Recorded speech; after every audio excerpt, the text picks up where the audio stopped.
because I asked you what kind of car that could mean then, that could go in there and, you know.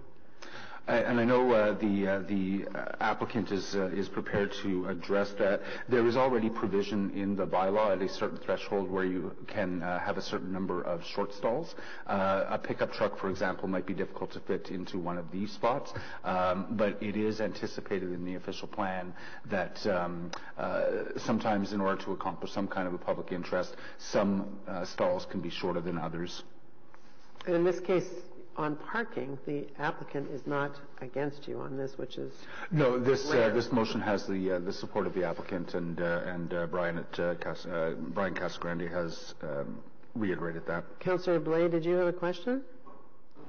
Trying to understand what the effect of the motion is.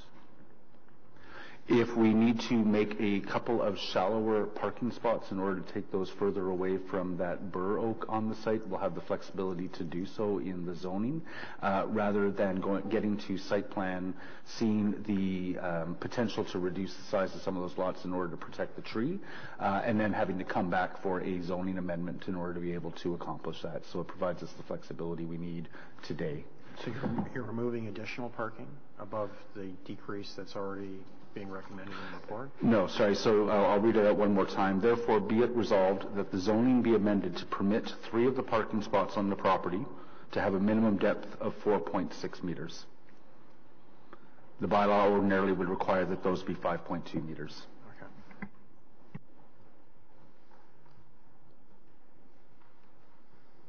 Okay. That's it? So on the motion with regard to the parking and the reduction in the length of 3 spaces, is that carried? Thank you. And then on the motion to move this, okay. On the item as amended, carried. And then on the motion to move it to council tomorrow, carried? Yeah. Because the next council meeting isn't for a full month from now, yeah. Yeah. Okay. Thank you, everybody. So the next item up is 851 Industrial Avenue. It's a zoning bylaw amendment for diamond storage, and we will go right to speakers. Brian Orendorff, are you here? Brian is here with the Riverview Park Community Association, followed by Bliss Edwards.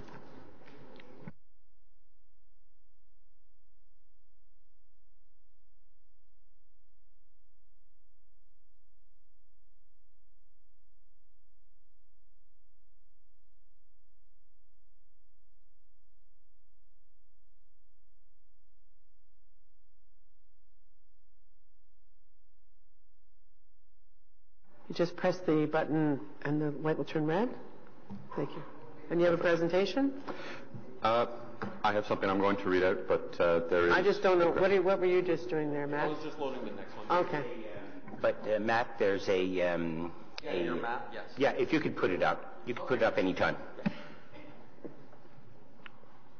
Okay. Whenever you're ready. You have 5 minutes. Thank you. Hello to you all. My name is Brian Orendorff, and I'm here as a representative of the Riverview Park Community Association to speak on the application. Like many neighborhoods in the city, Riverview has been subject to substantial development applications in recent years. In many cases, the association and the wider community can perhaps be categorized as accepting of and indeed sometimes supporting of well-planned, well-executed developments which are in keeping with the local context of the community. Unfortunately, we do not believe that this application is one of those developments, as in general, we do not believe it is in keeping with sound planning objectives as they relate to building height and a new retail use.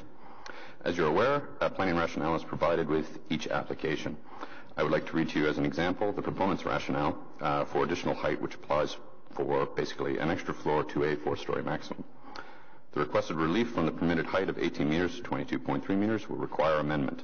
It should be noted that the increase in height is necessary to achieve the design objectives, product, and service that is consistent with Diamond Management Limited. And that's it. This was the only content provided by the applicant with respect to rationalizing the height required for the building. When we met with city planner and the councillor, one of our members who is in the development industry remarked that this was the shortest non-rationale he had seen in 25 years. The retail rationale was equally weak. The rationale is basically give us more height because we want it. It is not based on planning principles at all. This lack of sound planning objectives was reiterated to the Community Association when the proponent was invited to and made a presentation at our board meeting on 21st of February. We asked the simple question, why do you need it? At that meeting. The response from the proponent was, in essence, because we can sell it. In addition, they pointed out that they thought they were entitled to a more significant amendment to get 9 stories for their site if the owner had wanted it. For those in the know with respect to planning applications, this message isn't terribly shocking, but it is very disappointing. Our association provided the city planner with a 4-page memo outlining all of the planning arguments we felt were applicable to the application with respect to the height and retail uses. These were all detailed planning-based arguments. We even included a construction feasibility analysis that supports a 4-story building being built on the site with a larger footprint, which would be less expensive from a construction operation perspective. As this is an economic advantage to the developer while still meeting the density objectives. When this application was first brought to our attention, we requested a context drawing to show how this property, as planned, compares to the nearby buildings in the community. You can see it up there. What was provided was an overlay of the as-of-right-now footprint of all the buildings in the area with the maximum permissible building envelope for each property, and the new application shown as proposed. The idea being to suggest that if every other site in the neighborhood was built to its maximum footprint and maximum height over the next few years, the proponent's proposal would then be in context. Frankly, that sort of demonstrative argument is a little ridiculous considering that most of the newer buildings are less than 2 stories. Imagine what that exercise would look like in an older area full of detached homes, say like Hampton Park, Manor Park, Riverside Park, or Carlton Heights. If you told those residents that's what their subdivision was intended to look like, they'd probably throw a fit. When we talk about the community changing over time, the existing use matters. In this case, the maximum permissible use is pretty extreme in the context of the neighboring properties. Asking for more is truly excessive. We are uncertain how this application was recommended by the assigned planner, given that there were no substantive arguments put forward by the applicant, and we have yet to receive any response from the detailed planning-based memo that we provided. We're trying to work with the other stakeholders, but we keep running into walls, which is what brings me here today, to take the message directly to the committee. This proposal is bad planning. It defeats the purpose of restricted uses and building heights in a local context. The request was not supported by any rationale, and the precedent it sets for future applications will be detrimental to the future of the local context of the community. If approved, this will essentially open the door to excessive new heights, no doubt each larger than the last, for every single new application. Landowners will also know that a rationale is not required. You just have to ask. The community is willing and able to tolerate manageable change, but to make change manageable, it needs to fall within the rules. This application does not.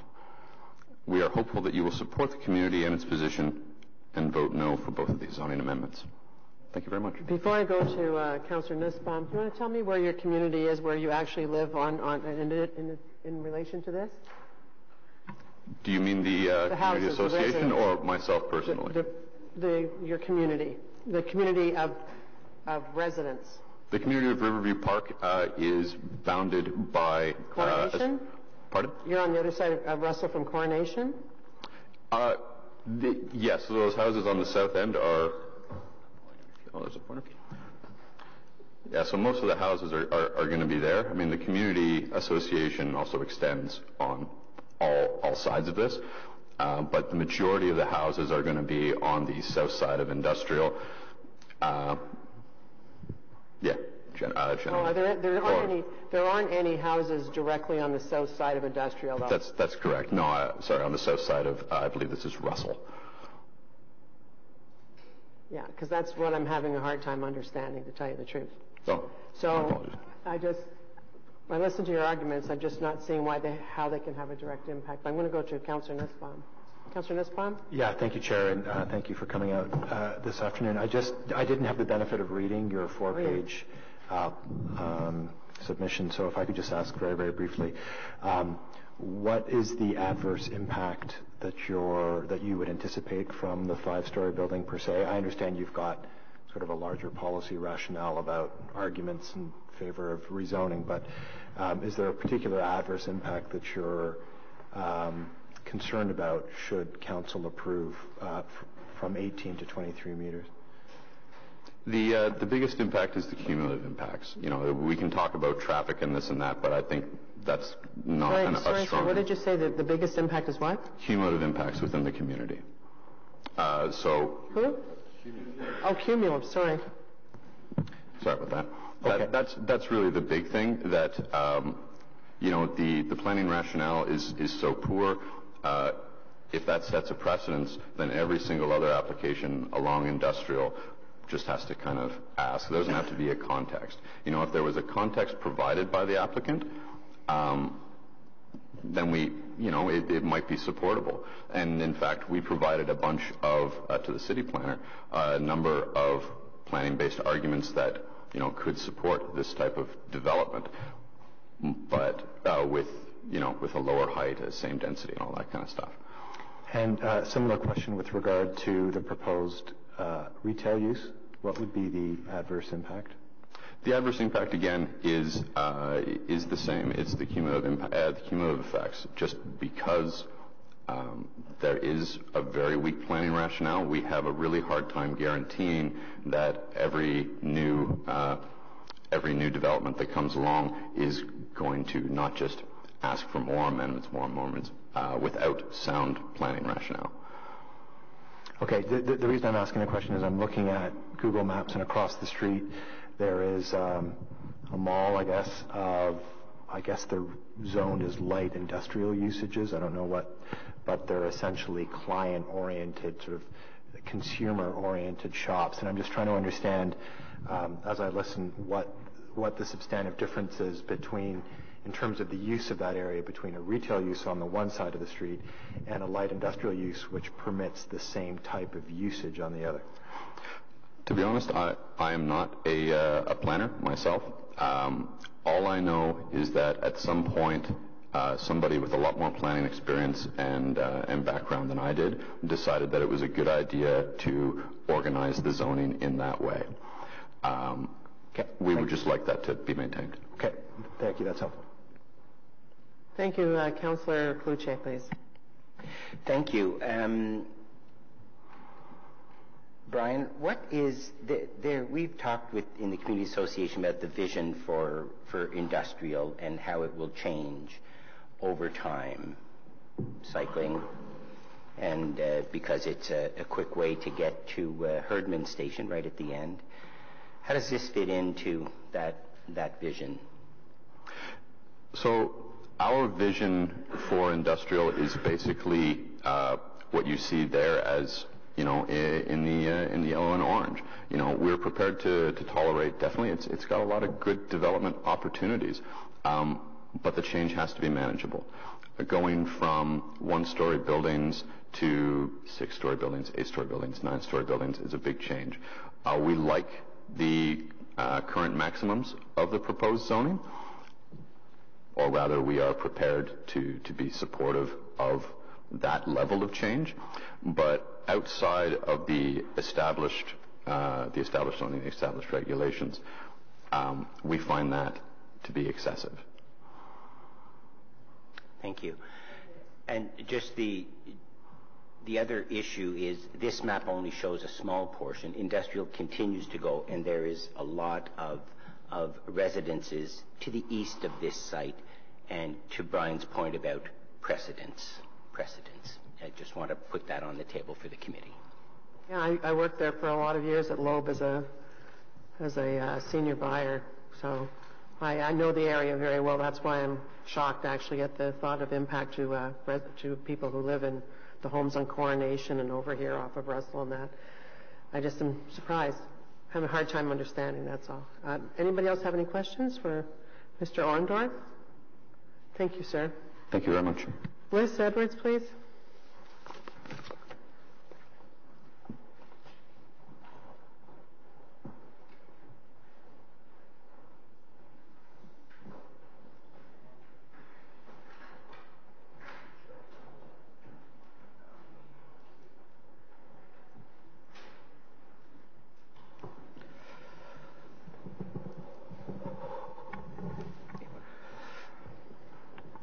Thank you. If you don't mind, Oh, you surprised me. if you don't mind, I was having a hard time containing myself. But Chris Gordon isn't, I know, just settle down and relax. Is Chris Gordon, Chris, you're coming up separately? No, I can join now. Well, it's just you've written I got your name down here, so I figured that it must be tied into the applicant.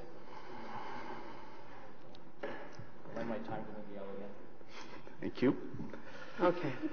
Go ahead, Miguel. Thank you. Thank you for your time. I will try to be brief. First, I want to assure the committee and repair some of the statements, the false statements that were made earlier, that a rationale was not submitted, and it was a very thoughtful, comprehensive rationale that relied heavily on the OP policies in terms of compatibility criteria of 251 and 411. And it also relied heavily on the emerging direction of OPA 180, which is the city's employment lands review. In the absence of a staff presentation, and given that I'm afforded a few more minutes, I will take a step back. The lands are designated employment, which is also reflected in the property's existing zoning, the IL zoning. It is a unique employment area in that it is characterized by a municipal works yard associated with your LRT that is forever expanding, and the city recently expropriated lands for the purpose of that yard. That becomes important later. The second larger defining element of this corridor is the Train Yards Regional Shopping Center. At an earlier time, the city chose to amend some designations and rezone the lands to allow for a regional shopping center, which now turns out is in very good proximity to LRT, so not necessarily a bad thing. Part of the issue with appropriating lands for your LRT is that you consumed some of your employment lands. The city in OPA 180 concluded that this is still a very good employment area, and yes, characterized in part by 1, 2, 3, and existing 5-story buildings. There's a retirement home on Industrial Avenue, which by coincidence, when we had our public meeting, was in a 5-story building on Industrial Avenue. Having said that, the fact that the city consumes some of those employment lands means that you have to get more out of what's left. Diamond is proposing, and to be clear, the IL zone allows for warehouse. The use is permitted. The self-storage use is permitted. We are often in front of this committee seeking to add self-storage to your arterial main streets and your mixed-use centers, and we'll do it again. But in this case here, we are actually already zoned. But what we're telling the city is we can actually get a little bit more into this and value your employment lands a little bit more. We are generally meeting all of the other zone provisions, but we want to go a little bit higher. A self-storage facility, you may recall from other applications, generates about 24 car trips a day. So it's not a significant intensity, but what this city concluded is that the self-storage use allows also other properties to develop more intensely. Diamond has boardrooms, meeting facilities, all sorts of other business services that allow a very good use of land in the employment area. With respect to the rationale that was in support of this, the city uses criteria in your official plan to decide if the additional height is appropriate in terms of impacts. It measures impacts in terms of shadowing, traffic, which I've just discussed, and I'll discuss again if you don't mind, Chris. There are very little issues associated with self-storage because unlike a 5-story residential building, which in this case would be located over 200 meters from the dwellings on the east side of Russell and separated again by other employment type uses, there are virtually no impacts. There's no balconies, there's no windows associated with self-storage. It is not intrusive in contrast to other types of land uses. In terms of the visual impacts along industrial, it's going to be set back approximately 24 meters. We did meet with the Community Association to respond to their two major concerns, height and retail, explain to them that the setback of 24 meters landscaped on industrial is the appropriate treatment and sufficiently mitigates for any impacts related to building height, this is the most recent Diamond elevations. They're evolving, as you might remember, from the Carling Avenue as well. But we were asked to put this building into context. The orange profiles are the existing buildings, and we've noted the heights. You'll notice that there are 30, 50-meter heights. We're requesting 23 meters for an additional floor of self-storage, separated from that community by existing buildings that are also zoned 18 meters, for instance, or 22 meters if you start looking towards the north. The envelopes are maximum envelopes. They're to position. This committee has a responsibility to both look at the existing context and the plan function and decide if it's appropriate. The second item is the retail. Now I'm going to steal from Bliss. The retail component was also raised by the community.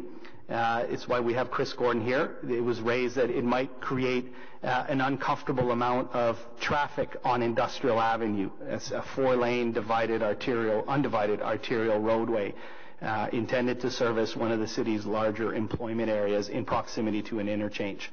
The road is well suited to accommodate the additional traffic. The variance for the height has no real impacts in terms of traffic. The additional retail is recognizing that there's a regional shopping center just a couple of properties removed from this. There are obvious synergies between the retail proposed at Diamond and the retail at the regional shopping center. And to be perfectly honest, it's in keeping with the direction of OPA 180. 180 says, you know what, you can introduce some accessory retail, and it should be in the area of 750 square meters, which is exactly what the applicant is asking for. And to be honest, it's long overdue, in that we spend a lot of time crafting traditional Main Street policies and arterial Main Street policies, and we should be crafting policies just like this that make employment areas better places to work in. People shouldn't have to drive that far to go to a restaurant or pick up dry cleaning. That's exactly why this retail is proposed. So while we met with the community association and attempted to resolve their issues, I'm sorry, but we were not in agreement as to the impacts to the additional floor, and we disagree on the importance of bringing retail onto Industrial Avenue. If the community really does want Industrial Avenue to be something better, this is a good way to start. So those are my comments. Liz, do you have anything to say? No, I think you said everything. Chris, any comments on traffic or anything related to a Diamond? How many Diamonds are open now in Ottawa? There are 8 open, and the 9th, Lincoln Field, is under construction. And how many more do you plan? Our total build-out is 20, and we have this one. We have a proposal in at Clyde, and we've just submitted a proposal in at McGarry Terrace. So the 4 that we have in planning right now, there'll be an additional 6 on the way. Okay. Are they all on arterial roads? Yeah, so our criteria for when we look at sites is traffic of over 30,000 cars a day. 30,000? Yep. Chris Gordon? Thank you, Madam Chair. Which is a good segue into the gentleman who was speaking before, talking about the cumulative impacts. So I can speak to the impact of transportation. We've studied, I think, all of the Diamond locations in Ottawa, as well as we probably are looking at 10 or more in the GTA right now. And I can say that through a lot of the proxy counts, because there's no theoretical way to be able to go and understand what a site like this generates, other than to be able to go and use the examples that currently exist. And as Miguel, Mr. Tremblay mentioned, we typically get less than 30 trips a day, which means that as we take a look at the peak hours, we might get 2-3 trips. So it really is kind of a benign use from a transportation point of view, which is why when they are located at intersections of arterial roads, the impact really is just about access. It's not about the additional car traffic that's added to the network. And so basically that's the message based on our proxy counts and our experience with the site so far. The ability to locate a site like this here, in my mind, has very little impact to the transportation network. Thank you. Anyone have any questions for Chris specifically, or you have some questions Councillor Cloutier has questions. Councillor Shirelli has questions. Councillor Cloutier. Thank you, Chair, and thank you for the presentation, Miguel and Bliss and Chris. Miguel and Bliss, thank you for meeting with the community and myself last Wednesday. Appreciate it very much. And just to make the point, I think the use of a diamond storage in this location is absolutely appropriate. There is no question about that. The issue is with Miguel. You talked about it. Two issues: the retail and the height. So let me start with the retail, if you will.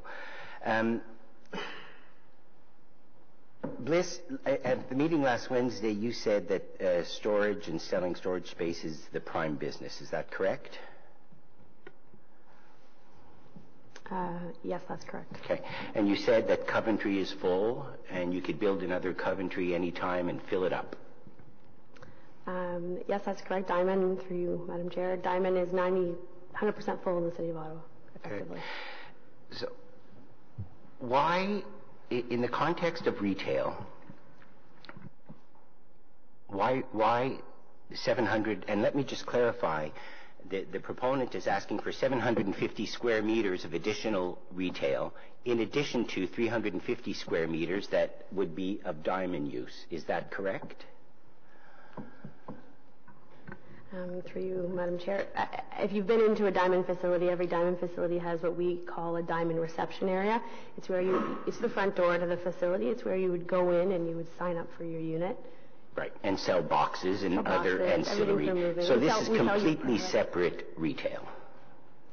Yeah, yes, through you, Madam Chair. We are seeking an amendment to add, to allow for a third-party retailer. Right. Yeah. They do have them, yes. Yeah. They do have Retail. in some stores, not all of them. No, but they do have in some. Absolutely. I thought you were looking at me, so that's why I asked. No, you were talking, so I was looking at you, Chair. Oh, thank you. So the business is not dependent on having retail. It's part of the business plan. One of the things that Diamond prides itself on is being safe, secure, and its brand. So part of our brand is having nice places to go and attractive locations for our residents and for our community to be proud of and to attend. People want to attend the Diamond facility. So one of the things that we've strived to do over the last, since I've been at Diamond, is to really animate the ground floors. To not just be a blank ground floor. Greenbank is an example. There's not any third-party retailer at Greenbank, but I would argue that our Bank Street location, South Keys, is a nice ground floor. There's a third-party retailer, and it animates the ground floor. We require very little parking. So, 5 to 7 parking spaces is all that Diamond requires. So we can take that added density, put it on top of a retailer where you typically wouldn't get density from a big box retailer because we don't require any parking, and we can animate that ground floor and make it more attractive from a streetscape, from driving by, for the community. Yeah. Bliss, you are right. You have an outstanding business model. I'm a client of Diamond on Walkley Road. There is no retail there other than the Diamond proper, and it's very safe on Walkley Road. So I don't accept that for safety the retail is required in that location, but you're noted. How many sites have retail? Of your 9, you said 9 in Ottawa? Yeah, Bank Street, Innis, Lincoln Fields, Carling. Okay. Barhaven. Barhaven will. Our Canada site, which is adjacent to the Canadian Tire, we had out parcels that we built, that are retail out parcels. Innis, so 5 of the 9. How many sites are, this is a quarter acre. How many sites are a quarter acre that you put your buildings on? What was your question, sir? It's 0.28 of an acre, this site. So you're asking how many are on such a tight on spot? such a small, compact So site. the largest self-storage facility in Ottawa is the Canada one. It's 240,000 square feet. That's on 2 acres. Everything else is less than an acre, or about an acre. And this one is on, what is the size of this? 1.7, I think. I don't know. 0.28 hectares, yes. 0.28 hectares. Almost 2 acres. Okay. And this one is approximately 167,000 square feet. Is that? Yes, 150,000 square meters, roughly. Yes. Okay. Or, I'll have some questions. I should not ask questions to staff now, Chair. I should finish up with FOTEN. Absolutely, because who else? I forget now. Councillor Shirelli, you want questions too? Yes. So we'll ask our questions of FOTEN and Ms. Edwards, who is not FOTEN. Okay, good. Okay. So you finish it up, please. Got it. With regard to the retail, and Chris, perhaps you can. The transportation study was in January 2017. In January, and it talks about 60 trips per day. Mr. Tremblay talked about 24 trips. The other 36 related to the storage business. The other 36 would be related to the retail. No, the 24 trips that Mr. Tremblay was discussing, I think, is kind of a nominal value for some of the sites that we've seen in Ottawa. Based on some of the additional proxy count information, so we've worked at generalizing kind of the impact and the impact of one of these sites with retail.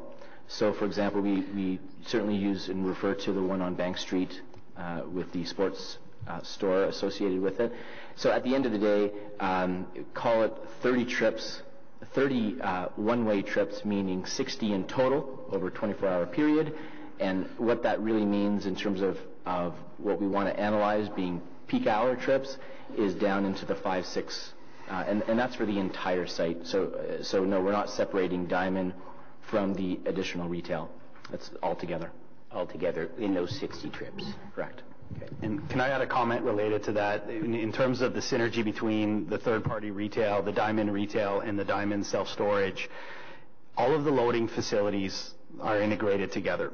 So unlike what you see right now on Industrial Avenue, where it's actually the National Grocer has their loading fronting onto and has about, if I have to guess, 10 loading bays fronting onto Industrial Avenue.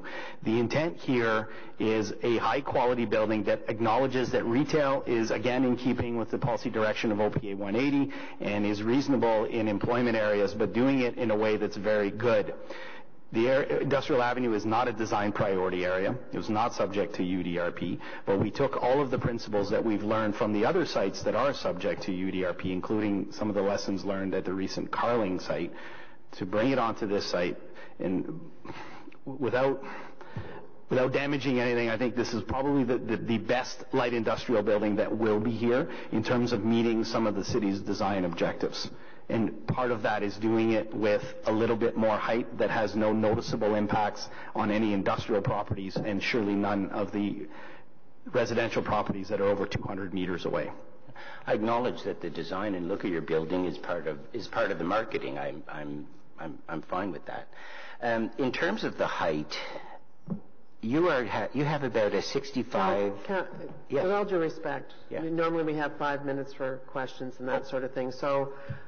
I find, one of the other councillors was asking as well, should I move a point of order? So can you actually get to just... Okay, one more point to FOTEN on the height. You have about a 65% ratio coverage on the site, and you could go bigger. Other locations have a lower profile and a bit larger property. Did you explore a different design where you could lower the height to be compliant with the current zoning and still attain the what you call the sales and design objectives, the sales objectives of Diamond? So we did. We looked at numerous scenarios, as we always do for Diamond, because there are certain common elements to Diamond, but generally they are flexible on the building footprint. The area of asphalt, and we did flush this out with staff as well, is a function of truck movements and everything else. So to refine your comment, no, we couldn't go any bigger on the ground floor without exceeding the 65%, which is the maximum percentage of building coverage in the IL zone, nor would we want to, because you'll notice at the back of the property, those hatched areas are a depressed loading area. So you need a certain amount of vehicle turnaround, you need fire lanes, you need, as a matter of fact, we're reducing some of the drive aisles to increase some of the area of the landscaping at abutting properties, which even though they're industrial properties, we can assume that they will redevelop over time. So essentially, the building footprint is as large as it should be on the site to achieve all of the other design requirements and the other functional requirements. But there is an opportunity here, and it's not as simple as it was characterized earlier. If you have an opportunity to intensify industrial properties, employment properties, to meet some of your city's objectives, you should, providing there are no impacts to that increased intensity. Thank you. Thank you. And Councillor Blais is going to go ahead of Councillor Chiarelli because he has a question of the applicant, but I want Mr. Smith to talk a little bit about the recent employment land study that was done and what you hope to achieve and goals you had.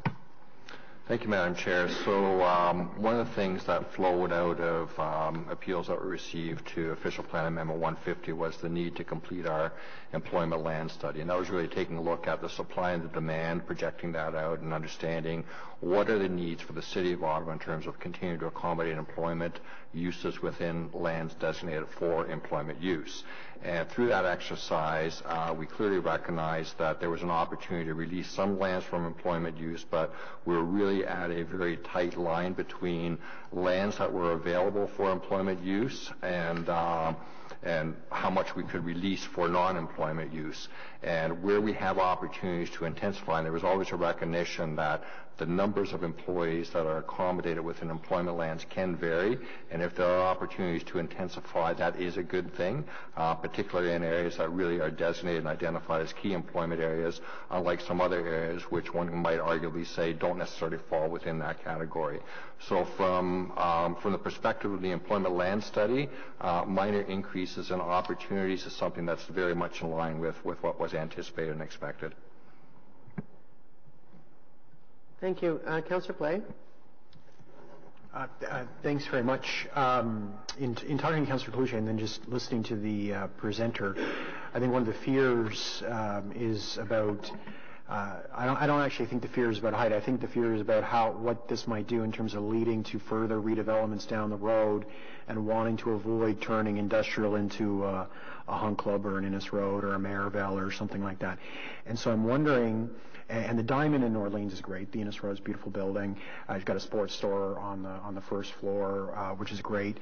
The one thing I don't like about the Innes Road building, and I see it reflected in your site plan, is the two stacks of parking between the sidewalk and the frontage of the building. And I'm wondering, to alleviate the concern raised by the councillor and the neighbor, could you bring the building closer to the sidewalk to create that pedestrian-friendly environment? I can't remember your name, I'm sorry, madam, but that list that you were speaking of earlier, and relocate the parking to other portions of the property, and that might help avoid that awkward situation that we see on some of our arterial commercial streets that is really what draws people away from them. No one walks on Innes Road. I doubt very much people walk on Hunt Club, and I doubt people will walk on Industrial. If the building is actually closer to the sidewalk, then perhaps they might actually start to do that. So not reduce the park. Maybe you can lose a couple, but bring the building to the front and relocate the parking to other spots. Maybe I can start, and Chris will speak to maybe a little bit more of the technical constraints. Having done quite a few of these, there are positional issues related to the building, and in particular the drive-through component, which is oriented always towards the arterial, and there are certain minimum setbacks so that there's an adequate throat length between the back of curb and the front of the building, so there's no queuing potential on the arterial. We did look at various scenarios. That's not to say that Industrial Avenue is less important than other streets, but it's certainly a different function than Carling Avenue or Innes Road that has certain additional design expectations. What we've done here is actually almost identical treatment to the 1840 Walkley Road, where it is double loaded, which is the one that the councillor is most familiar with, is still double loaded parking but supplemented with landscaping. So part of our exercise here was to reduce some of the drive aisles to add landscaping in certain strategic areas, so that recognizing that the building is 24 meters back, it's well landscaped and is a reasonable transition back to Industrial Avenue. Funny enough, when we did the public meeting, the main concern with the building height was that Industrial Avenue, as a result of this application and subsequent applications, would be a canyon effect, that there would be too much frontage and too much building, which we didn't agree with, and we think the proportions are right on a 40-meter wide arterial roadway. But it's a balance of getting the throat lengths, and Chris, I don't know if you want to elaborate a little bit more, but the throat lengths that the city wants, and to be honest, parking in reasonable proximity to that front-facing retail. So just to quickly add to the chair is that when we are designing the sites and helping with that, we do pay particular attention to the private approach bylaw, but also the TAC guidelines. And our design vehicle, in fact, is what we call the WB20, which is a tractor trailer. While only one every 2 weeks is what arrives at a Diamond self-storage on average, we still have to make sure that vehicle can travel through the site. So when we combine all of those elements together, this tends to be the arrangement that works best, and also considering things like accessibility and proximity of things like accessible parking spaces to the front doors of the site. So again, when we compound all of those needs, this tends to be the arrangement that works out best for us. Sure. I guess where there's a will, there's a way. And if you're applying for an amendment to the zoning bylaw, you can apply for variances to the private approach bylaw or other restrictions that might apply. I think it's just all in what you want to do. I know the Innes Road one, the door to the retail is actually on the side of the building. It's not on the frontage of the building.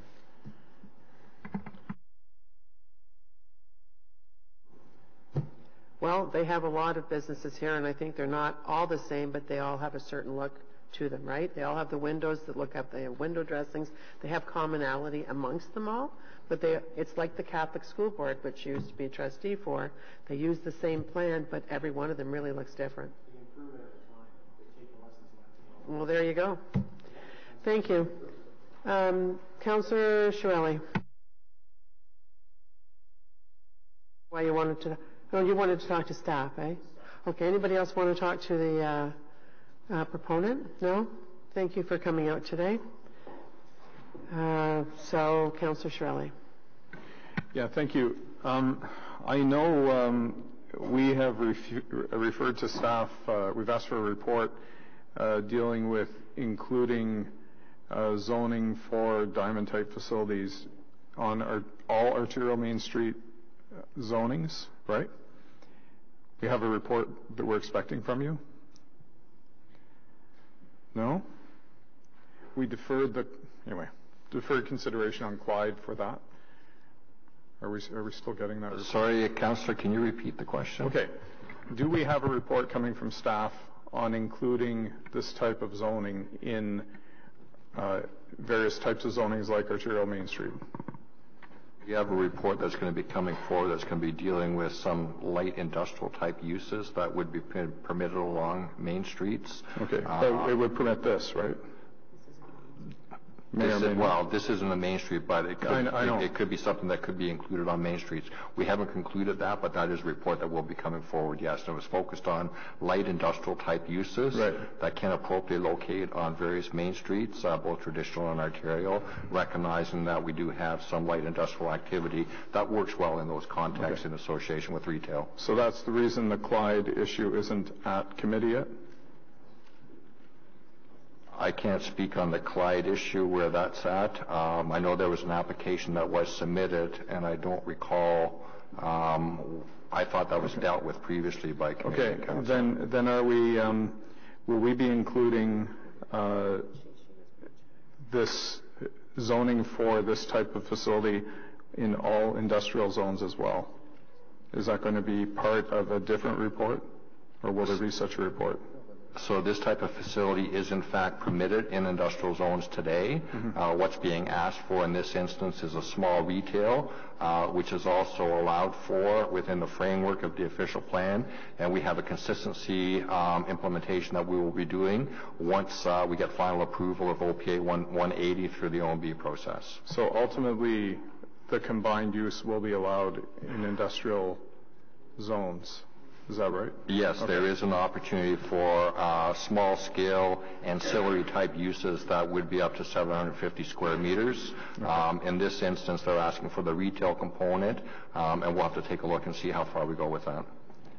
So that what I'm trying to get at is, at some point, is it true that at some point this type of application would probably never make it to committee because it would just be included? If committee approves the... Again, we're not at the point yet with moving forward on the changes to the industrial zoning that flow from OPA 180 because we have not yet received the final decision on OPA 180, and that's a process that we have yet to go through. As far as the light industrial on arterial and traditional Main Streets, that's something we're very much in process with, and the expectation is a report will be coming forward within the next couple of months on that. Okay, thanks. Councillor Cloutier. Thank you, Chair. Questions for staff? Merci, Jean-Charles. Merci de ta participation puis des réunions qu'on a eues.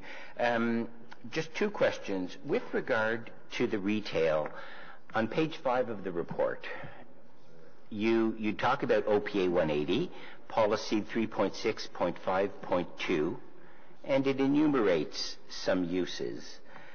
But it's a pretty broad category. Retail is not one of those uses. Why are you referring to, and they're asking for retail, why did you use that policy to justify this? Madam Chair, while retail use is not specifically listed in the OP also does not specifically preclude it.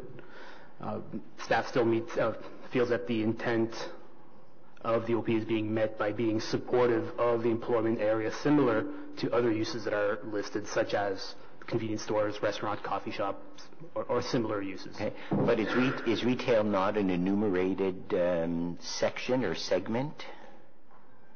Is there not a segment, a policy that talks about retail that you could have referred to, since the proponent is asking for retail? They are not asking for drugstores or coffee shops. As a matter of fact, they don't want restaurants, so they said, and I absolutely believe that. Could you not have referred to retail in your report? I'm not sure we are following the question. Retail isn't listed in that policy as noted. The request was for retail, and staff reviewed that, considering other uses that are listed were similar in impact. The size, they met the size criteria. That's why we supported it. We recommended support. Okay. But this policy, as enumerated here, does not refer to retail. That's correct. Okay. Is there a policy that refers to retail? I think you've explained it. Now, both of you have explained it. There's many policies that refer to retail, but in this context, no. I think I'm understanding your question. What I'd like is the assurances in what we are approving that it will not be a restaurant in what might be approved by this committee, that it will not be a restaurant because it is not the intention of Diamond to have a restaurant or a coffee shop, but they have consistently spoken of the dry goods and the sporting goods. Can I just ask for clarification? Because you started off, I think every question was why they would even allow to have retail, and now we're trying to define what kinds of retail. I'm just wondering what it is you want to have happen here. Retail or no retail? So that's what I'm not understanding. The staff recommendation is to change the zoning bylaw to allow retail. Yeah. I do not support that. Okay. I think we know that. So that's what I'm asking about. But you've asked it, and I think they've tried to come back. The report, for my colleagues, the report appears to be inconsistent. Because they said, say it again, Don. In terms of the impacts and similar uses, although retail was not listed in that policy, the other uses like shoe repair, bank, restaurant, staff submit that the intent of the official plan is being met. I understand. So all of those would be permitted. They're not being requested. In this case, retail use is the only additional use being proposed. And the report does not refer to retail. That's my... Which report, sorry? The report written by staff, page 5. It does, actually, yes. Yeah. Retail is an enumerated segment, and it was not referred to in the report. I think staff have tried everything they can to try and, or anybody, maybe Mr. Smith, probably more than, you're just going to keep asking, and they're going to keep telling you you're not believing. Help me understand. So, Madam Chair, the current zoning does not allow a retail use at this location. The official plan sets out sort of the policies and the nature of uses that would be considered appropriate within an employment area, and it identifies small-scale, non-industrial uses, and some of those are identified in the report as being within the scope of what could be considered reasonable within an industrial area. So that's a policy in the official plan. That policy does not make specific reference to retail, either saying yes or no. We are dealing with a rezoning. I think what Mr. Herweier is indicating is that the assessment of that retail was within the framework of the official plan policies that allows for non-employment type uses, ancillary type uses to exist within industrial zones where they don't diminish or take away from the opportunities for employment potential to be realized, and to allow for some support uses to be provided within those areas. And in this instance, the retail is specifically being added to the zoning to allow for that type of activity to occur on this property, and that's it. Okay. The zoning is, I recognize the recommendation is to add retail. That's what the zoning recommendation is. It's not what the report talks about. That's my I think the report... Yes, it does. So, the report does tell you. That's the recommendation, that you have X number, that it is what it is. It has the stories. It has the retail. That's the recommendation the staff put forward. Just one last question to staff. A pretty broad statement at the top of page 5. The requested zoning bylaw amendment seeks to address various zoning provisions in order to support the development of the site as a self-storage business. Jean-Charles, if you could elaborate on that, because the retail being asked for is said to be ancillary, but Bliss has said that it is not required as part of the self-storage business. Why is a statement like that is delivered in such a facile way in the report? How does retail or additional height, why is it required to support the self-storage business?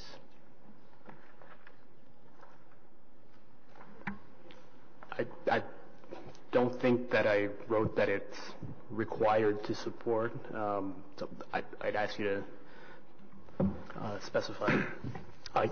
I'll take a chance. Just beginning of paragraph 2 on page 5. Yeah, so that's referring to various zone provisions being amended to support the self-storage, and that wasn't, if that was read to indicate that the retail is required to support the self-service storage business. That's not the intent. If you go to the details of the zoning, there's various relief in terms of setbacks, aisle widths, loading. That's what that section is about. Height and retail. Okay, that does not pertain to that issue. It's the zone provisions, setbacks, and so on. Okay, so the requested zoning bylaw amendment is not required to support the self-storage business of height and retail. Is that correct? Is that right? It says it seeks to address various zone provisions in order to support the self-storage, and those zone provisions are detailed. It's not related to the height and the retail. Okay, but height and retail are part of the zoning bylaw amendments that are being proposed. They're one part in this report. Correct. Yes. Okay. As Does anyone else want to speak? You might be, Madam Chair. It's an important point.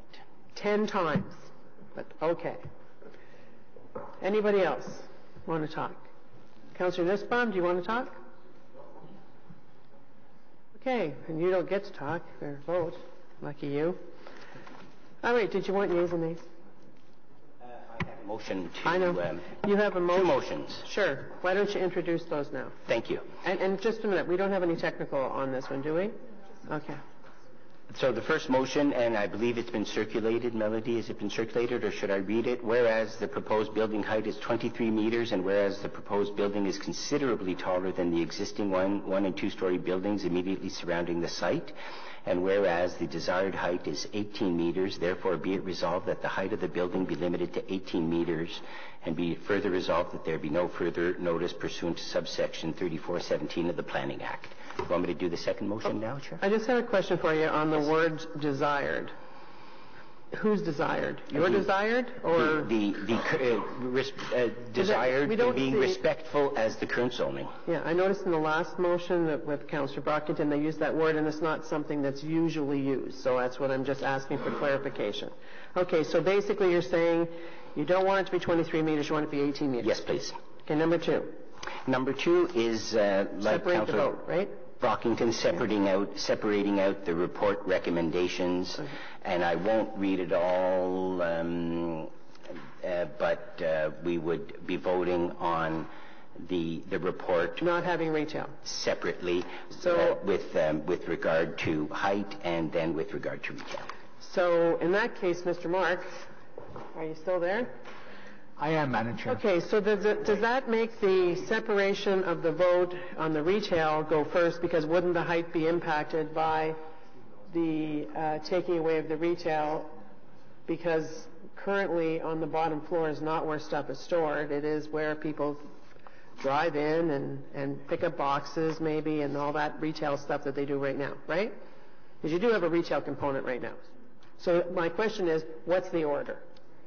Madam Chair, it seemed to me, but of course the Chair will have the final determination, that it made sense that the height motion would go first, because that would affect the second motion in its clause. Again, I don't have the motions in front of me, but as I recall, the first clause in the second motion deals with height, and so it would effectively be amended by the first motion, Madam Chair. All right. So we're going with the height first. So the first one is to reduce the height from 23 meters to 18 meters. So on that, we've asked, Councillor Cloutier has asked for yeas and nays. Councillor Blais? No. Councillor Brockington? No. Councillor Chiarelli? Yes. Councillor Cloutier? Yes. Councillor Leeper? No. Councillor Nussbaum? No. Councillor Kadri? No. Vice Chair Tierney? No. And myself, no. So now we'll separate. That is 1, 2, 3, 4, 7 to 2. So on the next motion, we will vote on whether there should be a retail use permitted. Does that make sense? Correct, because, well, I think we need to vote on that the height is being accepted, and... Well, the height has been accepted, so now your motion... The motion was to reduce the height. Yes, I know. And it lost 7 to 2. So now you asked to separate it so that you can vote on the retail component separately, right? Okay.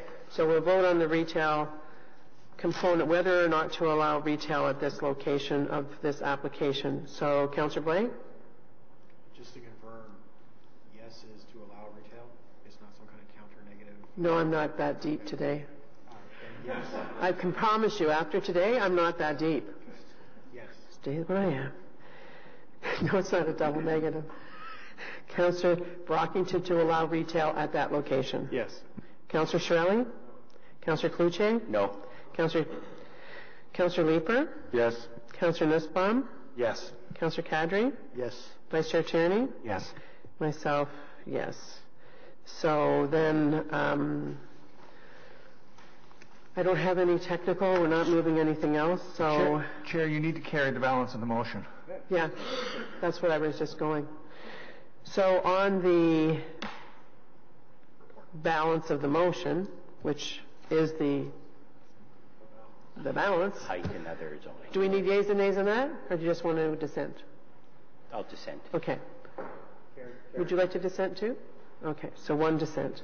Thank you.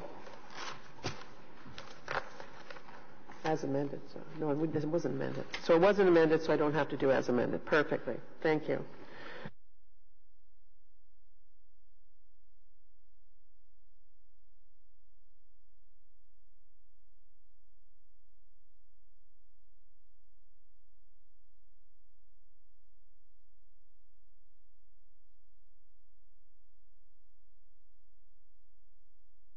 Bylaw. We have 1, 2, 3, 4 speakers on that. First up is Mike Wesley. Toby, you stick around?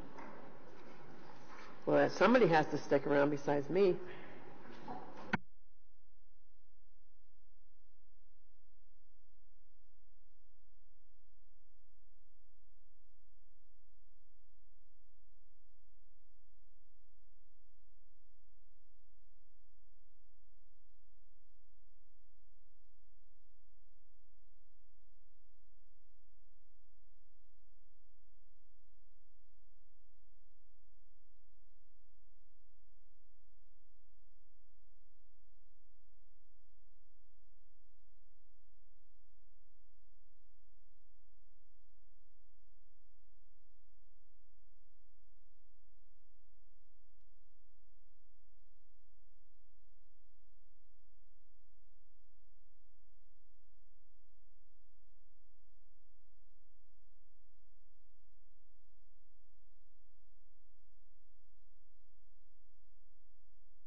All right. Hello, sir. Thank you for coming out today, Thank you. and thank you for your submission. Well, yeah, it's been changed a little bit. Oh, you changed it? Well, yeah, I've had new Information? information with this natural heritage overlay that I never knew anything about. So And that's, how did you find that out? From being here today? no, just about a week ago, I was talking Okay. with Amy McPherson, and Well, I appreciate that you sent in your submission ahead of time. And so go ahead, sir. You have 5 minutes to present. thank you. Yeah, my name's Mike Wesley. I'm Vice President of the Goulburn Landowners Group, Incorporated. Anyway, my wife and I are opposed to this site alteration and bylaw and the new natural heritage designation put on our property, as it is unconstitutional and goes against our rights as private property owners to own, enjoy, and prosper as we see fit. It is an expropriation, that is, control of and a limitation to the right to use and the right to the enjoyment of our property without compensation. We have owned our 10-acre general rural property for 48 years and are sick and tired of municipal government interference into our lives over our property, which we own outright. We have our Crown Land Patent Grant of 1824 and a clean title deed in our names only. Our first issue was in 1970. We moved a 60 by 12 mobile home onto our property with a no-trailer bylaw coming in or in the air by the township. Our second problem was in 73. We wanted to replace our trailer with a house. Goulburn Township said, I must be a farmer before they issued me with a building permit. Defeated. In 1987, I had a petition created to have the Hobbs Municipal Drain Extension constructed to provide outlet for water directed to our area, causing flooding. My neighbors and I spent big money to get rid of other people's water. we did the township job for them. Drainage here is another issue still being abused. In 1996, a mineral extraction reserve designation was put on our properties. Dan Page and Andrew Hope, official planners for the township and the region, said it was a done deal. Aggregate was needed for the expansion of Highway 7. I told them they should have included the aggregate owners to their behind closed door meetings and over my dead body where they have my land. I took Carol Christensen for a ride around the MXR intended block. Her words were, "Oh my God, the official planners haven't done their homework. There are people living out here." 2.5 years later, the exercise was defeated at 111 Lisgar Street in front of the Regional Council. At that time, there was no natural heritage features worth saving. There is even less now. Trees are all dying, ash trees. In 2005, I battled a corrupt PSW, provincially significant wetland designation, initiated by the City of Ottawa on our property. The cost was enormous. 3 years of lost sleep, depression, anxiety, stress, causing me a heart attack. All this for biodiversity offset, cut and fill. They wish to designate our properties to replace real provincially significant wetlands given to developers in the area. That is your Brown's Independent Grocer, Tim Hortons, Jackson Trails, etc., Phoenix Homes. On October 22nd, M&R removed, I invited M&R to our property, and on October 22nd, M&R removed the provincially significant wetland designation. It had rubber stamp for the city. Biologist report. M&R told the city to remove the PSW designation from the official plan. In 2016, a stormwater runoff tax. I attended 4 meetings and spoke in front of the Environment Committee at City Hall, stating I have no stormwater runoff into city ditches. City water runs onto our properties in the spring runoff. We already paid for a municipal drain, so this is double dipping by the city. We still have drainage problems in our area. No adequate outlets. Municipal Act, a single 10-11-2, paragraph A4. A single-tier municipality may pass bylaws respecting following matters. Public assets of the municipality acquired for the purpose of exercising its authority under this or any other act. 2, Tinney Township Council, Michael Powlin and Graydon Ebert from Gellings, WLD law firm, formerly Gelling, Lafleur, Henderson.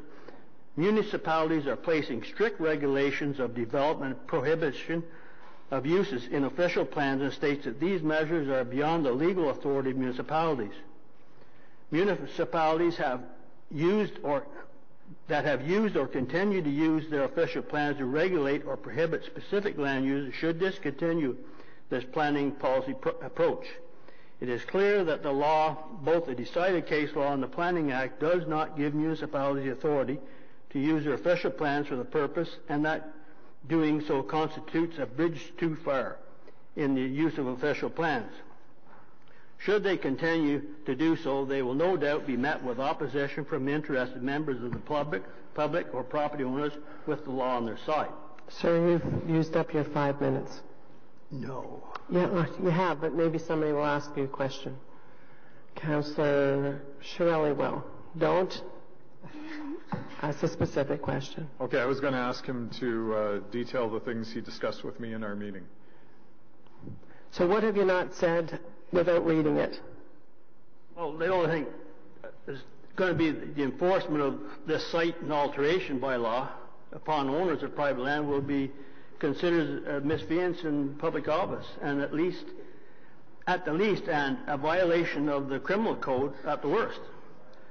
I'll just read this one thing and I'll shut it off. No, no, thank you. Okay. But thank you for coming out today. Anyone have any questions? Councillor Kadri?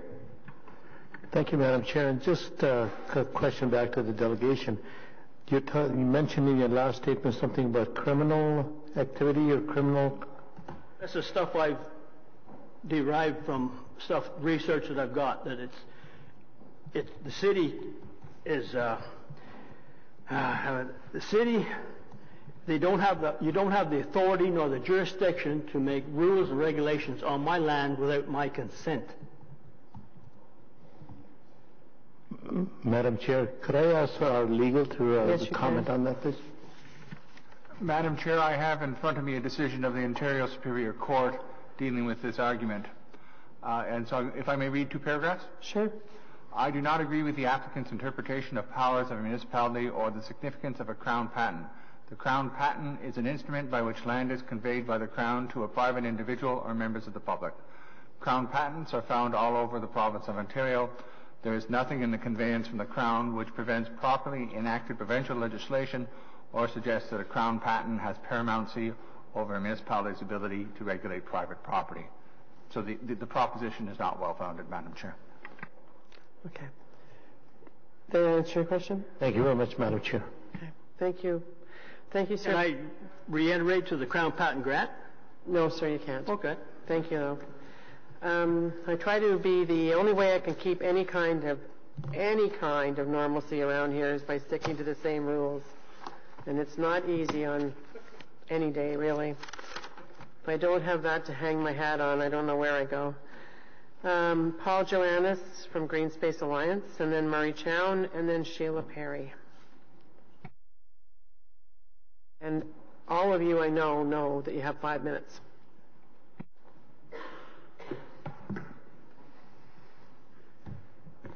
Thank you, Madam Chair. So I'm here on behalf of the Green Space Alliance. We've worked closely with stakeholders and engaging with city staff over the whole process of crafting this bylaw. Staff report makes reference to this and also characterizes our position on the outcome. But I'd like to make the following submissions regarding the draft submitted for consideration by Planning Committee. So first, we're happy to see and strongly support that there is a site alteration bylaw. We're happy that the bylaw covers both rural and urban site alterations, and especially that it covers vegetation removal as a type of site alteration to be covered by the restrictions of the bylaw or the provisions of the bylaw. On the downside, we would have preferred to see the bylaw enforced through a permit system rather than a complaint procedure. We understand that a permit system might be more onerous, and especially in rural areas, it's of unknown effectiveness, really. However, we would be the only municipality in Ontario with the site alteration bylaw that does not include a permit system, so kind of stands out from the rest of the practice in the province.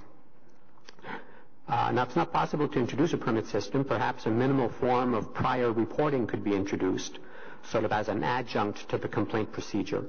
So we would propose that at a minimum, the bylaw require that the ward councillor be notified of any intended site alteration meeting the bylaw definition. This would at least raise a flag ahead of time and not place the entire burden of enforcement on post hoc complaints reported to the city by the 311 number. So that's our first point. Second point, from a green space perspective, our interest is mostly in preventing unnecessary vegetation removal, and in particular wooded areas, woodlands, trees. In this respect, we're pleased to see that in Article 10.1 of the bylaw, that site alterations that are in the proximity of sensitive environmental areas will require prior approval of the General Manager of Planning, Infrastructure and Economic Development. However, we question whether the proposed distance of the site alteration to the significant environmental area of 30 meters is sufficient. We note that in similar policies in the current official plan, the limit is set at 120 meters in the case of site alterations in the proximity of significant wetlands, and also at 120 meters with respect to site alterations and development in proximity to natural environment areas. So we believe that the provision of the site alteration bylaw should be consistent with the official plan policies in this regard, and propose that the distance be changed from 30 meters to 120 meters. The third point we made deals with the coverage of the site alteration bylaw. As currently drafted, it doesn't cover a type of vegetation removal that is one of our highest concerns, and that's the preemptive cutting of rural trees and woodlands ahead of urban expansions. This is the kind of problem we've seen pop up before, where there's a potential urban expansion, landowners clear the land to make the property more attractive for development, and then there's a subsequent loss of green space and woodlots and woodlands. So what we found with the current way that the bylaw is currently drafted, it only covers protection for vegetation removal in the close peri-urban area. So we're not concerned about the far rural areas. We're just concerned about that area that is immediately adjacent to the urban boundary. So all of those lots that are really, in a sense, they're rural, but at the same time, we all know that one day they'll be urban. Any future expansion, these are the first lots that are likely to be brought in. Right now, unless the woodland area in this crown of land is considered already in the Natural Heritage System of the city as significant, that would be protected by this bylaw, the way that it's drafted. But that's only really major pieces of green space. There are any number of smaller woodlots, wooded areas that would sort of fall through the filter and not be covered by anything right now. Not by the Urban Tree Conservation Bylaw, because that's only urban. Not by the significant woodland policy recently approved, because that deals really explicitly with urban expansion areas, those that are already identified as future urban expansions, and not by the site alteration bylaw as currently drafted. So it's a gap in the policy coverage, and it's really good planning from our perspective to protect these woodlots that aren't significant from a rural perspective, don't meet the criteria for rural significance. You know that the 5 minutes has gone now. I'll just finish right now, but would meet the criteria for urban significance. So on that basis, we're hoping that one of these three instruments, whether Thank this you very bylaw... much. Okay, thank you. Anyone have any questions? Councillor Nussbaum? Sort of a question to staff flowing from the Anybody delegation. have for Mr. Johannes? Councillor Leeper, and then... Paul, I think you've been heavily involved in the creation of this bylaw. There's been a lot of consultations. Do you have any indication of why the bylaw would set out a 30-meter distance from those sensitive areas versus the 120 meters that's in the OP? I don't have a lot of insight into that particular question. It really didn't come up in our discussions previous. I had just a few words before the meeting today, but I think staff would be in a better position to respond to that than I would. Okay, and then with respect to the preemptive clearing of woodlots in those, I think you call them peri-urban areas, those are immediately adjacent to the urban boundary, is that a real problem? Yeah, I think there are specific examples of this type of situation that has occurred ahead of OPA 76 in 2009, 2010. It's in fact a problem that was already identified in the significant woodland policy work, and when Council approved the significant woodland policy last year, it also directed staff to set up a working group to deal with the implementation provisions of that policy, including the treatment of preemptive clearing in the peri-urban area. The reason I bring it up today is that the work in that working group, and I'm a member of that working group, at this point seems to defer to the site alteration bylaw. But if we only rely on the site alteration bylaw, it won't cover these smaller woodlots that would not be covered, that aren't currently part of the Natural Heritage System. So there is a gap that you feel we still have work to do to cover? Yes. Thanks. Okay, thank you. Just off the top of my head, thank you very much, Mr. Johannes. Thank you. Mr. Smith, I mean, we're talking about, I don't know where the hole would be. Okay, one of the concerns that Mr. Johannes had was specifically to the land immediately around a suburban community. But in the last few years, we've approved the woodlot, the wildlife, site altercation, tree preservation. I'm missing a couple, plus some things specific to the wetlands. I mean, there are. What do you think that we're missing, and why would you not, or are you planning at some point to rationalize them and bring them back as one? So thank you, Madam Chair. You're correct. There's been a lot of work that's been ongoing over the last little while dealing with a number of issues addressing the challenges around environmental lands, environmentally sensitive lands, woodlots, and so on. One of the key things that Council approved last year was the Urban Forest Management Plan, And one of the things that flowed from that, we've identified that as an item to do this year, initiate the work this year, is a review of the urban tree conservation bylaw, which is ongoing. And if there's a void or a gap or a hole, it's within the framework of that review that we would be looking to address. We don't really see the need in terms of this current site alteration bylaw, and we definitely recognize that there's more work that's flowing out of the urban forest management plan that will help to close some of the gaps if there are any gaps out there. And why are you not recommending a permit? I know that you're going to have a 2-year report back, but why are you not, because the permit was raised? We've never had a permit for site alteration. Well, we never had the site alteration bylaw. We had variations of forms of site alteration, so the topsoil removal that was part of the 4 municipalities, the drainage bylaw, which is an element of a site alteration. Moving into the permit process is an incredibly intensive exercise to go through. The experiences that we've had in site alteration is that, generally speaking, these are being undertaken in a responsible manner. There are some situations where we do have some issues that we encounter from time to time. And what do you do then when, for example, you have a couple of bad apples? What do you do then? Actions are taken if there's other initiatives that we can pursue, corrective measures or prosecutions under whatever legislations might be available. But at the end of the day, this is really to set a stage to identify best practices and accepted standards. It's not to penalize, it's to say this is what the expectations are when you're undertaking site alteration, and it's really within that framework that we don't see the need to move down the path of a permit process. But do you ever see a checklist sort of thing that would bring them all together so that when you look at, you can look with one lens comprehensively at one site? Typically, site alteration really, the bylaw is really focused around activities that occur outside of the normal development review process. If we're into a development review process, all these issues are comprehensively looked at that time. Sure. So this is really those situations where things might be occurring outside of a formal application process. So like preloading or something. Exactly. Yeah, and preloading, around Barrhaven, for example, you have to do that. So.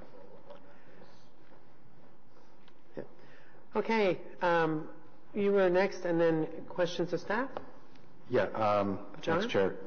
I guess a question for Ms. McPherson, just following up from Mr. Johannes's intervention. So first, on the third point he made, so he's not necessarily arguing that the site alteration bylaw should be the place, but is it true that currently for a woodlot less than 0.8 hectares on the edge of the urban boundary but not in the urban area, we don't have a regime to control or the demolition of that woodlot or the destruction of that woodlot if it's less than 0.8 hectares? Through you, Madam Chair. The peri-urban woodlands that Mr. Johannes refers to, if they are already identified as part of the city's natural heritage system in some way, shape, or form, if they are associated, for example, with a significant valley land, or if they form an identified linkage feature, and therefore appear on the schedules, then they would be protected under the current bylaw. It's not really a matter of the size of the woodlot in that case. Certainly, however, the urban significance criteria for significant woodlands is somewhat size dependent. So I believe Mr. Johannes's point was that a significant woodland in the rural area is generally larger than the threshold set for significance in the urban context. And so there may be some smaller woodlands that are not already identified as something else in our natural heritage system, which might qualify as significant woodlands in an urban context, but which are not part of that context as yet, and therefore would not be protected by the urban tree conservation bylaw in its current form, and would not be protected by this site alteration bylaw, which depends upon features being shown on Schedule L or designated in some way in the official plan. So in light of that, what in your opinion would be the appropriate place for that issue to be addressed? I concur with my manager, Mr. Smith, in saying that that is something that we could look at through the upcoming urban tree conservation bylaw review. Previously, that bylaw was amended to include designated urban expansion areas, and it seems like a reasonable avenue to pursue and to consult the city, the public, on the possibility of expanding to look at things just beyond that boundary. Okay. Well, I mean, that sounds reasonable. Can we take that as staff direction that that will be something they will explore? I'll have to ask Mr. Smith. Sorry, and Councillor? he was talking to Councillor Lieber. Could you take it as staff direction to look at this issue in the context? We're not going to do it here. It sounds like I accept that.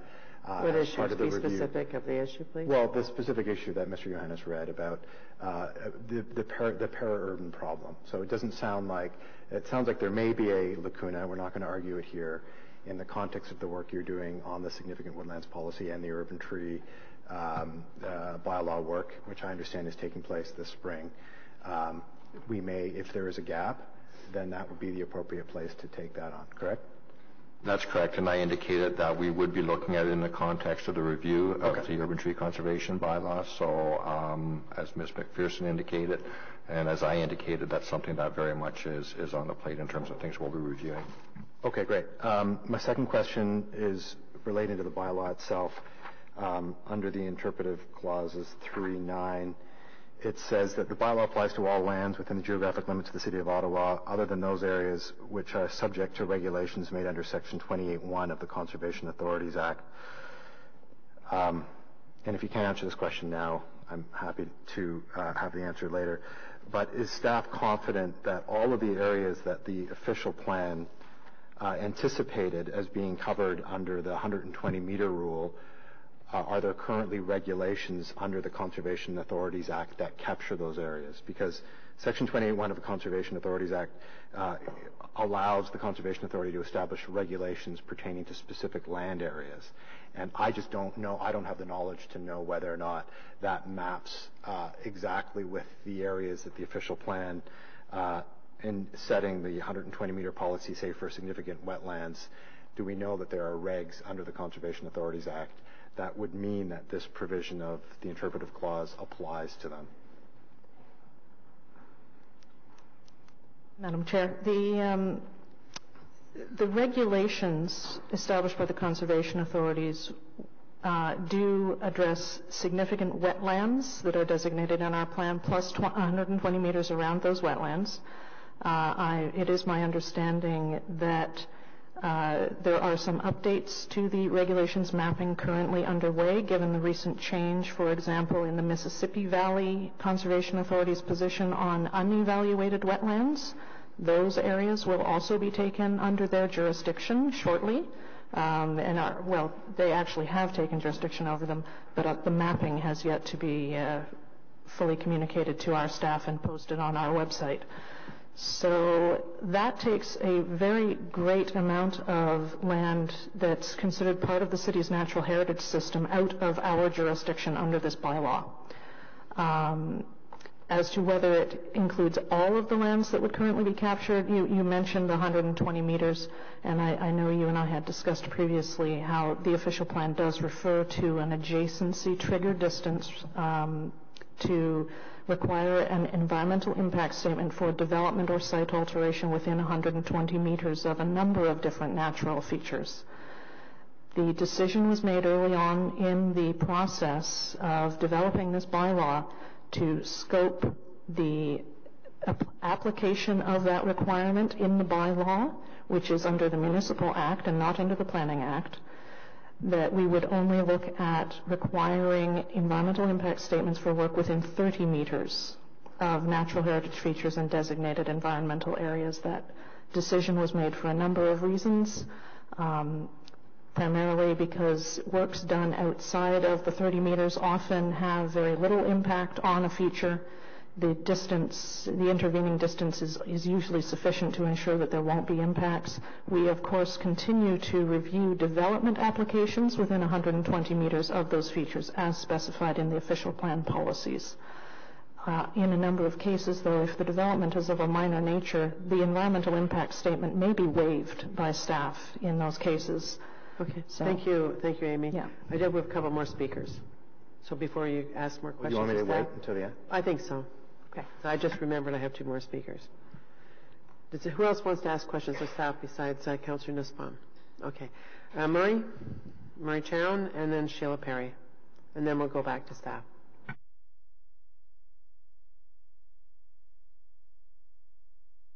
It's been a long day, eh? Fascinating day. Thank you, Madam Chair, members of the committee. It's late and my comments will be brief. I'm appearing this afternoon on behalf of the Greater Ottawa Home Builders Association, and I want to start by saying I think everybody around this table will probably appreciate that the home builders entered into this discussion with the city with great reservations in terms of where we might end up at the end of the day.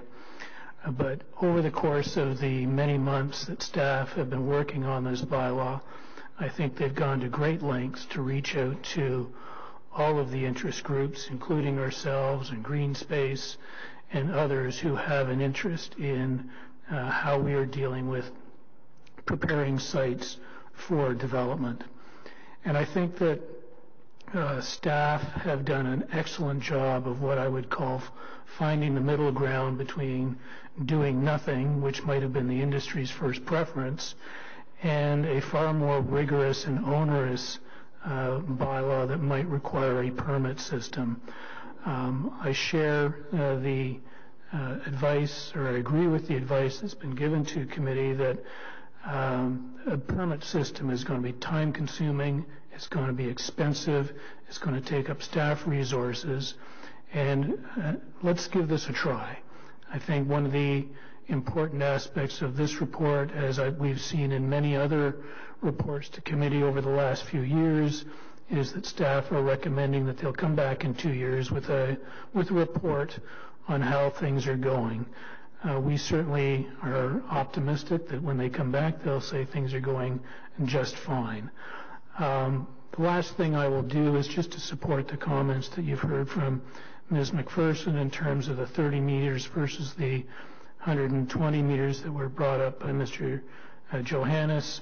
I think we have to be cognizant of the fact that the 120 meters in your official plan policies and in provincial policies and guidelines is not a setback. It is simply an area where you are required to do studies if you're proposing development within the 120 meters. It's not a setback. The 30 meters is more realistically the recommendation that you will see time and time again out of environmental impact studies in terms of buffer areas or setbacks that might be recommended from those natural features. So the 30-meter provision that's in the site alteration bylaw is very appropriate and reasonable. Subject to any questions from members of the committee, those are my submissions, Madam Chair. Thank you. Councillor Leeper? Marie, I don't think the question is one of setbacks, but with respect to that 30-meter versus 120-meter, the question is why should we not be requiring or have the ability to require those environmental assessments when something is proposed within 30 versus 120? And that opportunity will arise when the site develops through the formal development process. Okay. Thanks, Chair. Can you just explain a bit more, because I can see that Councillor Leeper... We are still going to have to do an EIS as part of a development application under the Planning Act, whether it's a site plan or a subdivision, or even at times a rezoning or official plan application. And at that time, the 120-meter trigger will take effect. Okay. Thanks. Thank you, Murray. Sheila?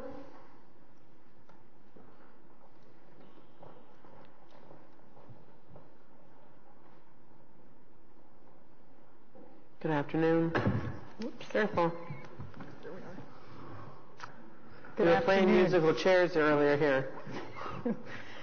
Anyway, good afternoon, and thank you very much for this opportunity to speak. I'm representing as president the FCA, and discussions that we've had about this going back some time.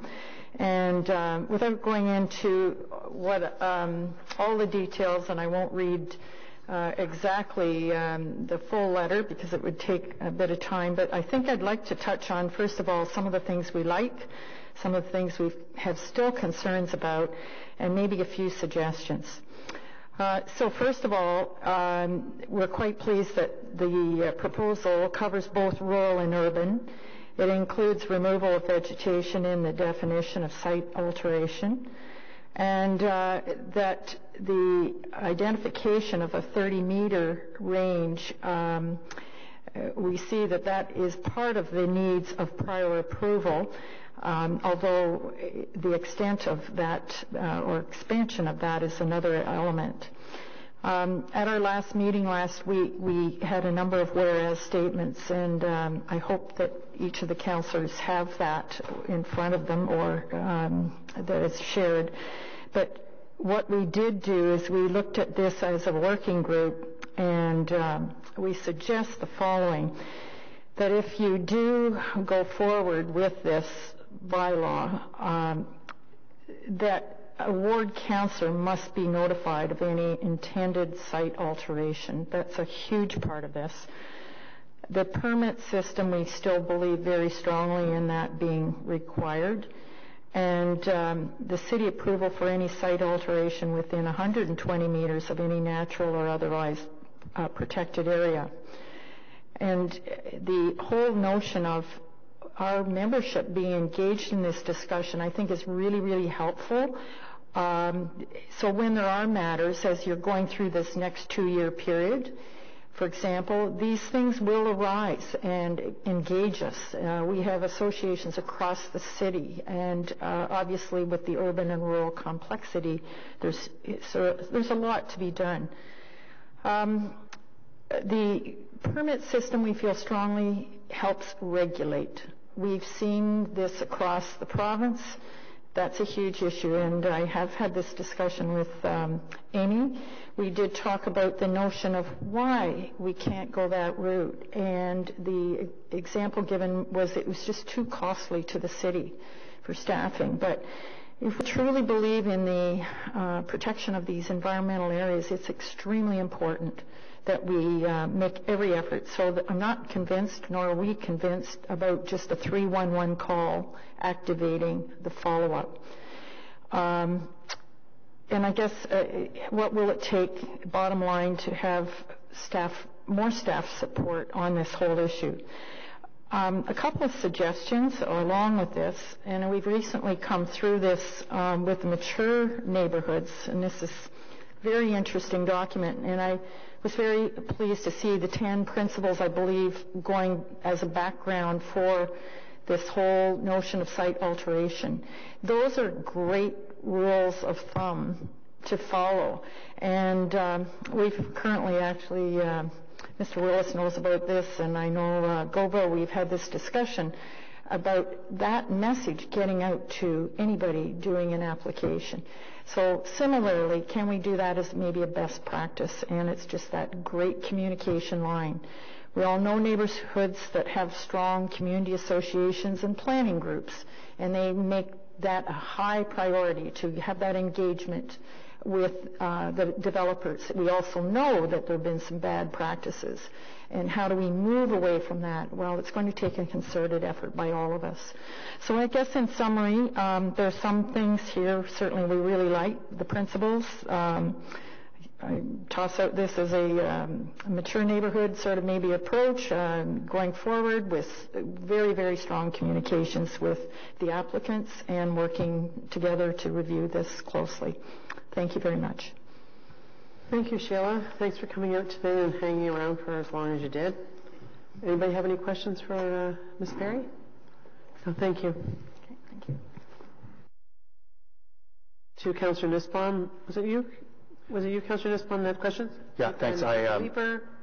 I managed to get one of my questions answered on the side there. So I actually wanted to follow up on something Sheila mentioned, which I think was a good point. The 10 rules or guidelines in the report strike me as being highly reasonable. Maybe staff could outline how someone would know about them if they were planning to do site alteration. So what are going to be the communication techniques to make sure the word gets out?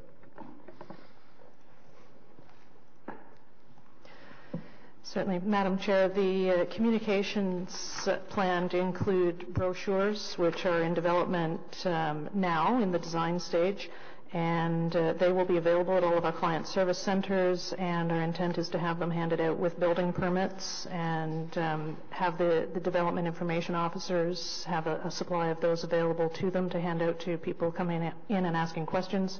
The information will all be available on the city's website on an ongoing basis. The city's bylaw section of the website already has a lot of good information about the other bylaws in the city and how they apply to residents. We will add a new page there to deal with this one. So we will have communications going out to the public, and certainly we've had some very engaged stakeholders in this, and I would hope that those of them that support the bylaw would also help out on an voluntary basis to help spread the word as well through their networks. Great. Thank you. Thank you, Chair. Thank you, Councillor Kadri. Question to Mr. Smith. Thank you very much, Madam Chair. And just, John, while you were speaking, I heard quite a bit about trees removal in terms of site alteration. What about drainage changes as well as grading changes, along with any soil being removed off a site? So, Madam Chair, the site alteration bylaw incorporates the drainage bylaw. So the drainage bylaw and the provisions that were part of that are now included as part of the overall site alteration bylaw, as were the former topsoil removal bylaws of various former municipalities. So it's all covered off in here. In terms of the details, Ms. McPherson can definitely speak to the details, but it is all rolled together. So really what we're doing here is identifying the things that can occur and identifying the best practices when you're dealing with site alteration and setting out the basic rules that are expected to be met by those that undertake site alteration.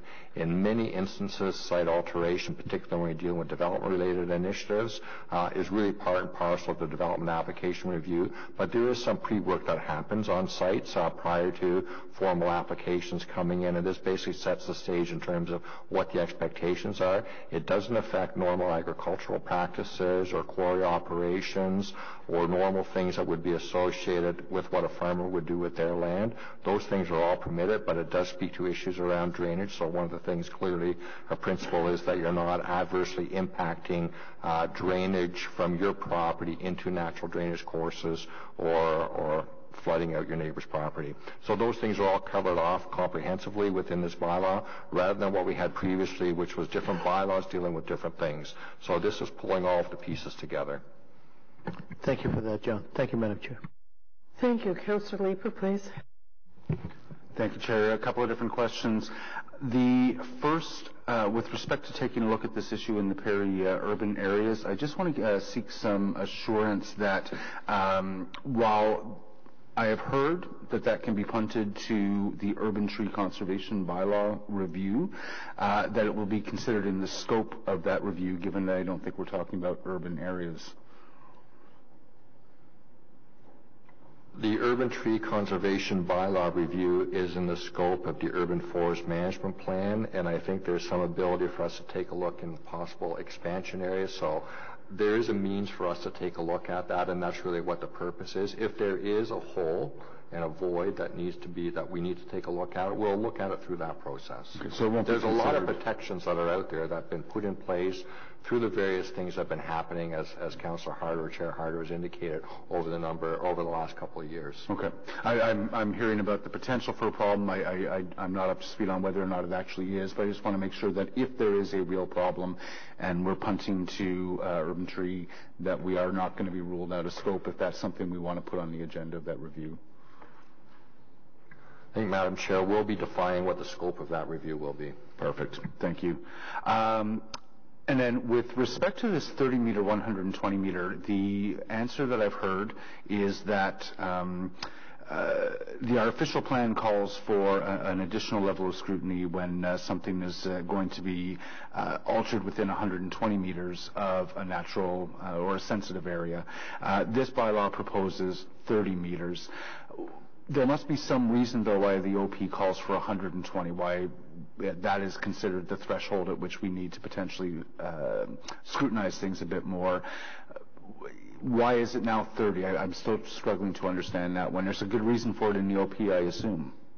I think Madam Chairman and Ms. McPherson will all step in if I'm misstating, but the provincial policy statement is the driver on that one. Provincial policy statement deals with matters that are dealt with under the Planning Act, drainage, or the site alteration bylaw, something that's on the Municipal Act. So there is the ability to define what makes sense, and in this instance, as Ms. McPherson indicated, and as Mr. Chown indicated, typically the area of greatest sensitivity is 30 meters from these natural features. So there will still be a requirement for a full environmental impact assessment that would be done as part of a development application, but this is really setting the stage in terms of site alteration activities. And again, there's a lot of provisions in terms of best practices that are expected to be met.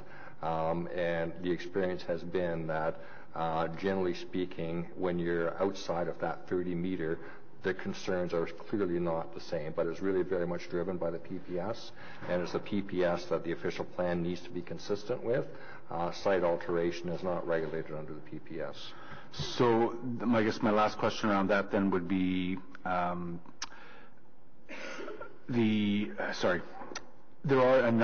is the potential for alterations to occur outside of the context of a development review. How are we covering that? That's what the site alteration bylaw is covering off. Okay. It's really more focused around things that occur outside of development review, because anything that occurs within the framework of development review, it's dealt with within that process. So between 30 meters and 120 meters away, what is that additional level of potential scrutiny to any alteration? And I think, as indicated by Mr. Chown, it's not that you can't do things within 120 meters. It's you need to be very careful in terms of how you deal with it, and it really relates more to development activity within that 120 meter distance. Site alteration, it has an implication in terms of the lands, but with the best practices that we're putting in place and the experiences that we've had, the 30 meter in terms of being the area within which we would need a specific EIS undertaken. If that specific EIS identifies that it goes beyond the 30 meters, it will get picked up at that point. Okay. And that will actually bring me to my last question, which is with respect to making sure, Councillor Nussbaum asked some questions around ensuring that there is awareness on that. I'm wondering how we can proactively reach out to landowners to maybe even ask them to give us a call before they undertake alteration, not for permits, but in order to give them an opportunity to find out about what the new site bylaw or site alteration bylaw says. Well, with all due respect, they've been very engaged with the process, and I think it's different in the suburban areas. I know it's different in the suburban areas than it is in the inner urban areas. I'm thinking particularly about those They all have been rural involved in this process because, as Mr. Chown said, they were very concerned in the beginning that it would take them to the other side of, Right. He didn't say, your word's crazy, but as has happened in the past with some of these things, and that's why I said, you've got so many different pieces that are all speaking to the same parcel of land, right? And it's like, how do you line them all up that they make sense? Right. Your office is aware when interest, and within the urban boundary, it's all of interest. It's going to be happening very quickly. We're almost out of land in Barrhaven. So we know that, I know it, they know it. Why would they call up? I'm looking at the potential for those individual landowners who are not developers, or just, again, encouraging people to give us a call when they're about to undertake site alteration to make sure that they understand the rules. And it's potential. I think they understand it better than probably we do. Well, certainly. I mean, Mr. Chown and the executive Gova certainly would, and the larger builders. But there is the potential for smaller builders and non-developer landowners to have perhaps missed some of this conversation. So, Madam Chair, again, there's going to be information will be posted online, information in terms of site alteration bylaws, the expectations associated with that. But really and truly, for the most part, this is really capturing best practices. And the experience that we have is, for the most part, those that are involved in altering sites, preparing them for development, employ best practices. And this is a complaint-driven system that we're involved with here. And we've got the whole monitoring system set up. We expect that we will actually have very good results coming out of that monitoring exercise. And I think it's just a matter of mapping things out. I mean, we have to recognize that we've been operating for many, many years without a site alteration bylaw that's trying to pull these things together. Okay, and that's a 2-year monitoring process, or monitoring time? That's correct, Madam Chair. Okay. Thank you very much, Chair. Thank you. Anybody else? Okay. So on item number 9, the site alteration bylaw, we don't have any motions on this one, right? Is it carried? Carried. Thank you. So the last item is the Councillor Kakish item. Repeal of bylaw number 2017-245, interim control bylaw, as it relates to the lands known municipally as 203 and 205 Henderson Avenue. We do have Mr. Weber here.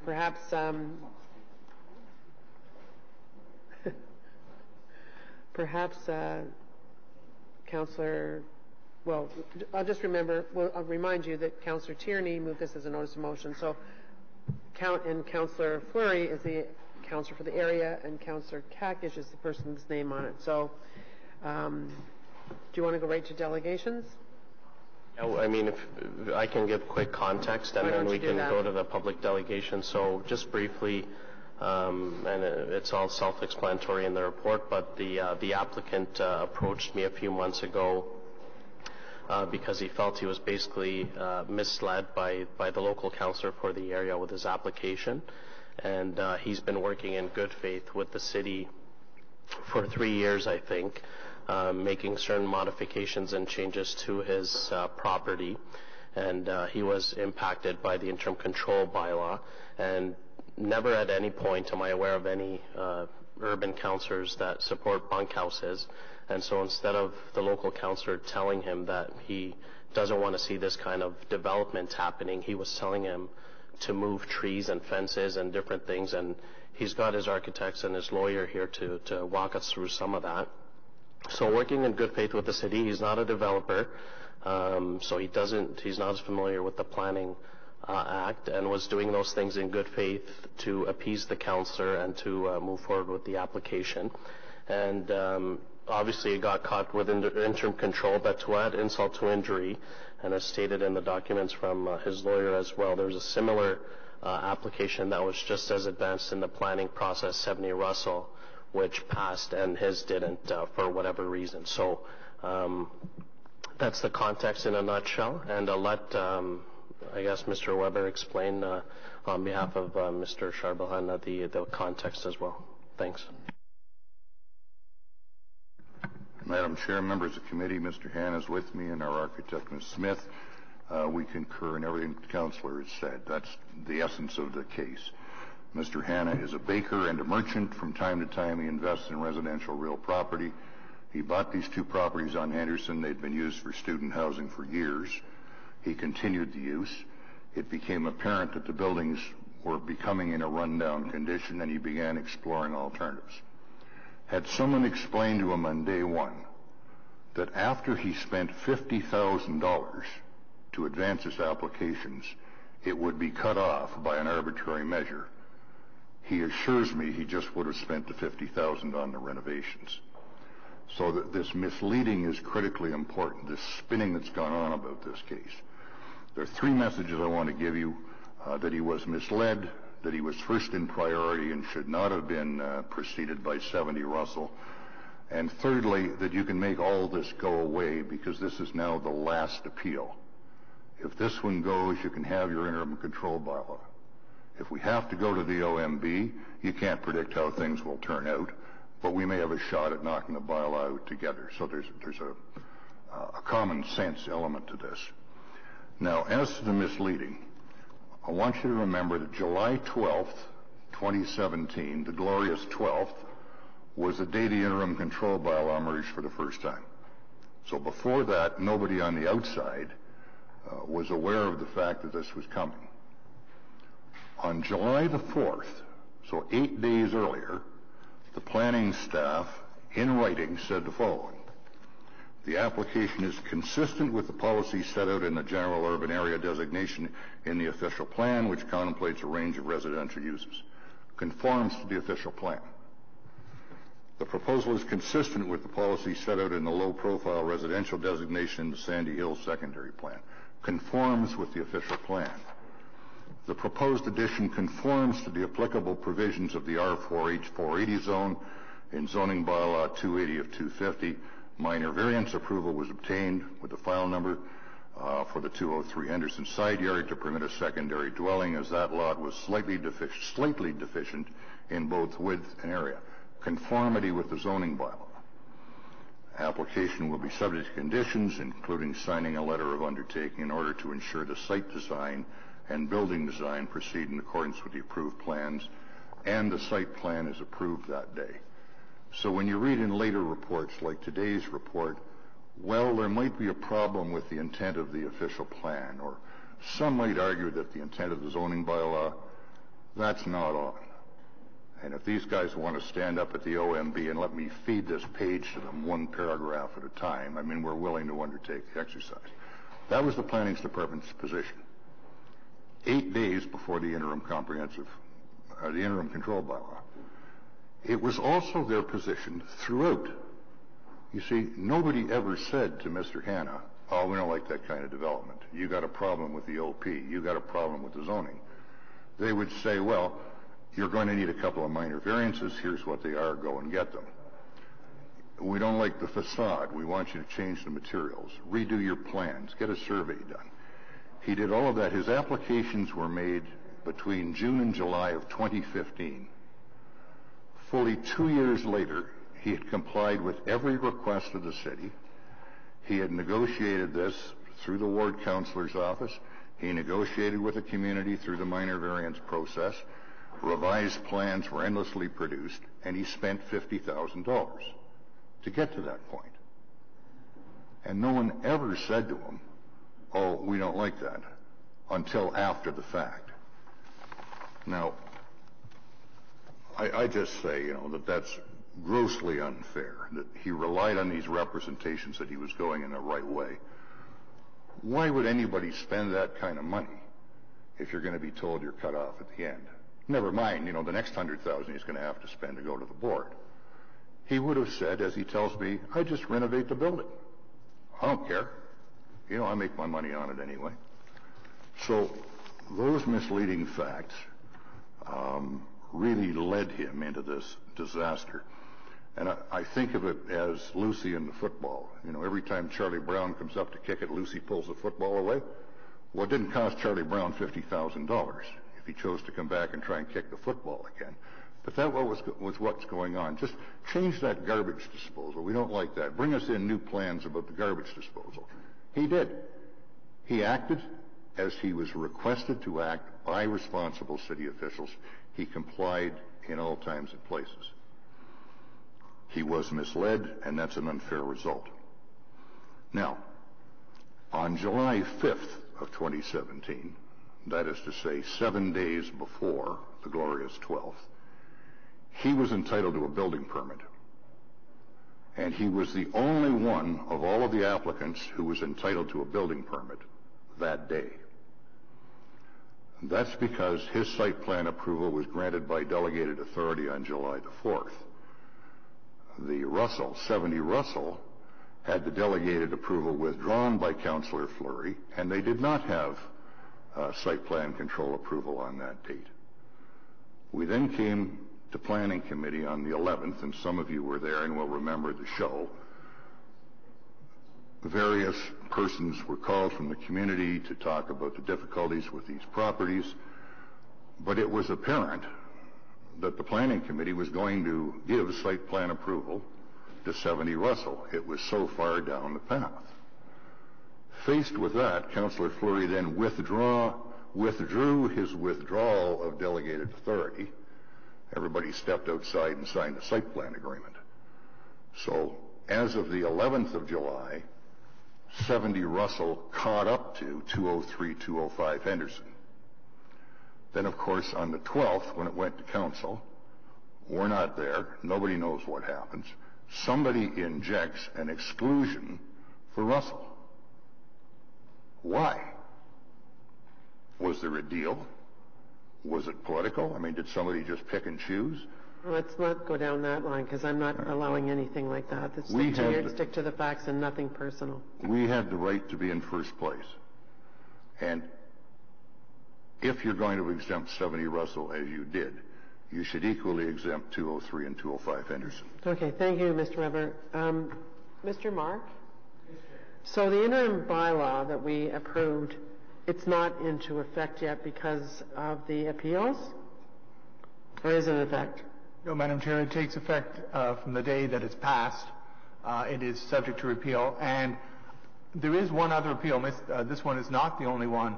There is one in respect of 44 Ontario Street. No, that appeal's been resolved by the Committee of Adjustments, Mr. Merck. It's gone.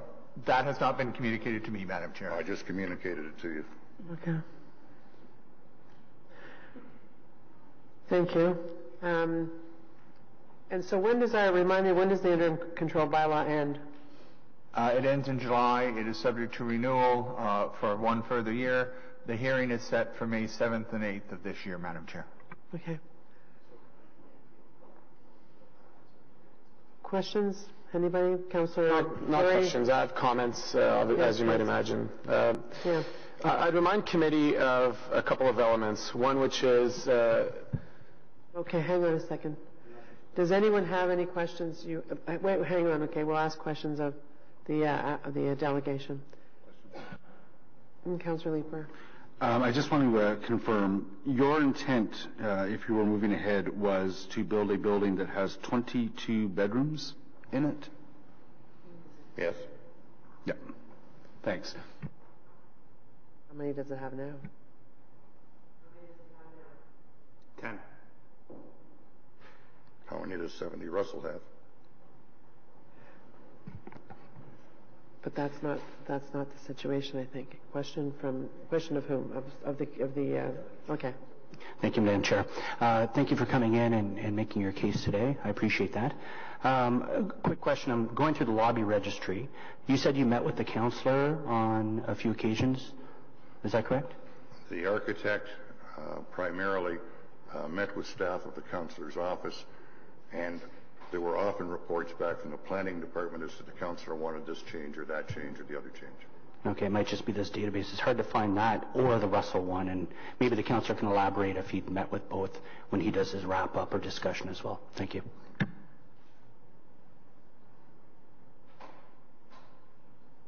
Anyone else? Okay, thank you. Thank you, Madam Chair. Questions of staff?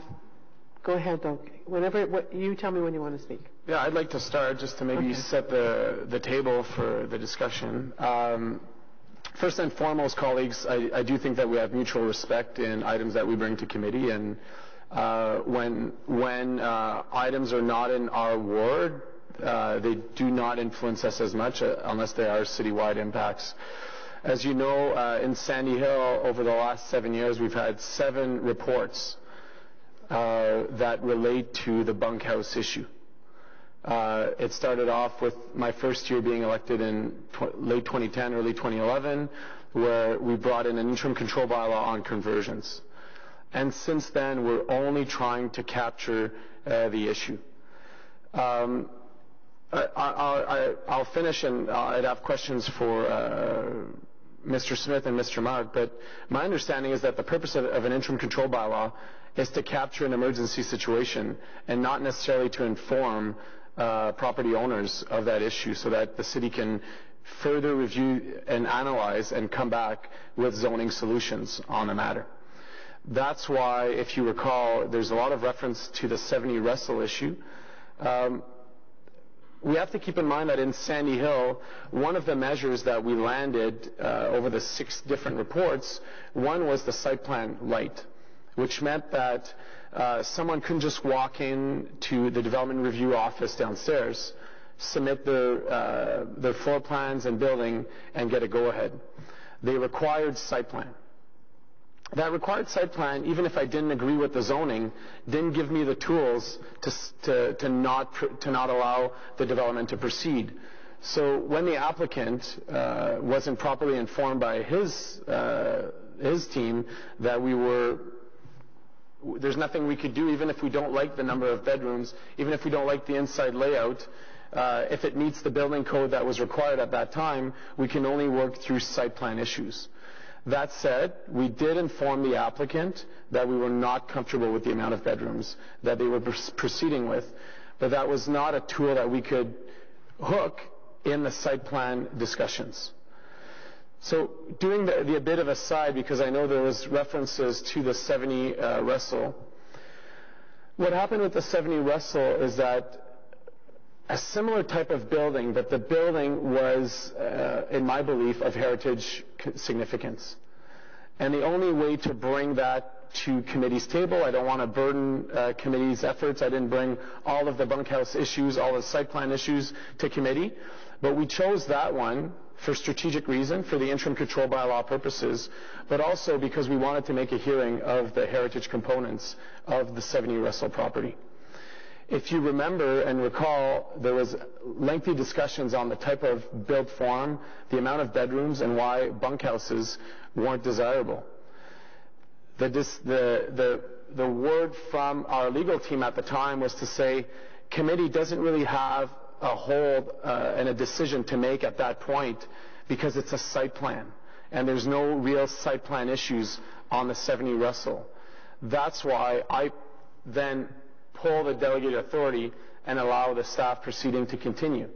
But at that same meeting, council and committee made a really important decision, which was to land the interim control bylaw to capture in a lot of these zones, and I'll let Mr. Smith speak to it, all of those properties that are bunkhouses, and to allow staff to further review. In my area, to this date, there's 16 left. There's 16 of them that we could have pulled the authority. They could, again, use a different counselor to bring it back to the floor of committee. Those issues continue to exist in every ward where those properties that were in process are captured. Again, I don't decide what's permitted in zoning. So I don't like that the applicant says, if you didn't like the bedrooms, you should have told us. We clearly told you, but there's nothing that we can do in zone because we're not reviewing the zoning. So that's the tool of the interim control bylaw that is in front of us. So not only do I feel that that the motion is not respectful of a colleague, because as you know, we all work hard in our own areas, and I don't think that it's helpful to come in on such a complex issue in an area like Sandy Hill on the interim control bylaw and on the R4 and on the bunkhouse issue. But I also believe that, as staff wrote in the memo relating to this motion, that it is a bunkhouse, and staff recognize that. So I ask committee to uphold the decision of the interim control bylaw and to not allow a bunkhouse to proceed. Can I just ask you a question about the other one that went through? How many, but wasn't it like 20 rooms or something like that? Wasn't it? So really your argument is for the heritage because you wanted to highlight the fact to protect it from... So you have to recall the 70 Russell discussion. We didn't have the interim control bylaw. We were working at it with Mr. Mark and Mr. Willis at the time. In the background, we knew that we needed to pick one of the prime example of why bunkhouses were an issue in an area. And collectively, we chose that 70 Russell was an example. I had pulled delegated authority because I couldn't get clarity on the facade, the brick. As you recall, there was red brick on the 70 Russell property. So it was one that was worth coming to committee.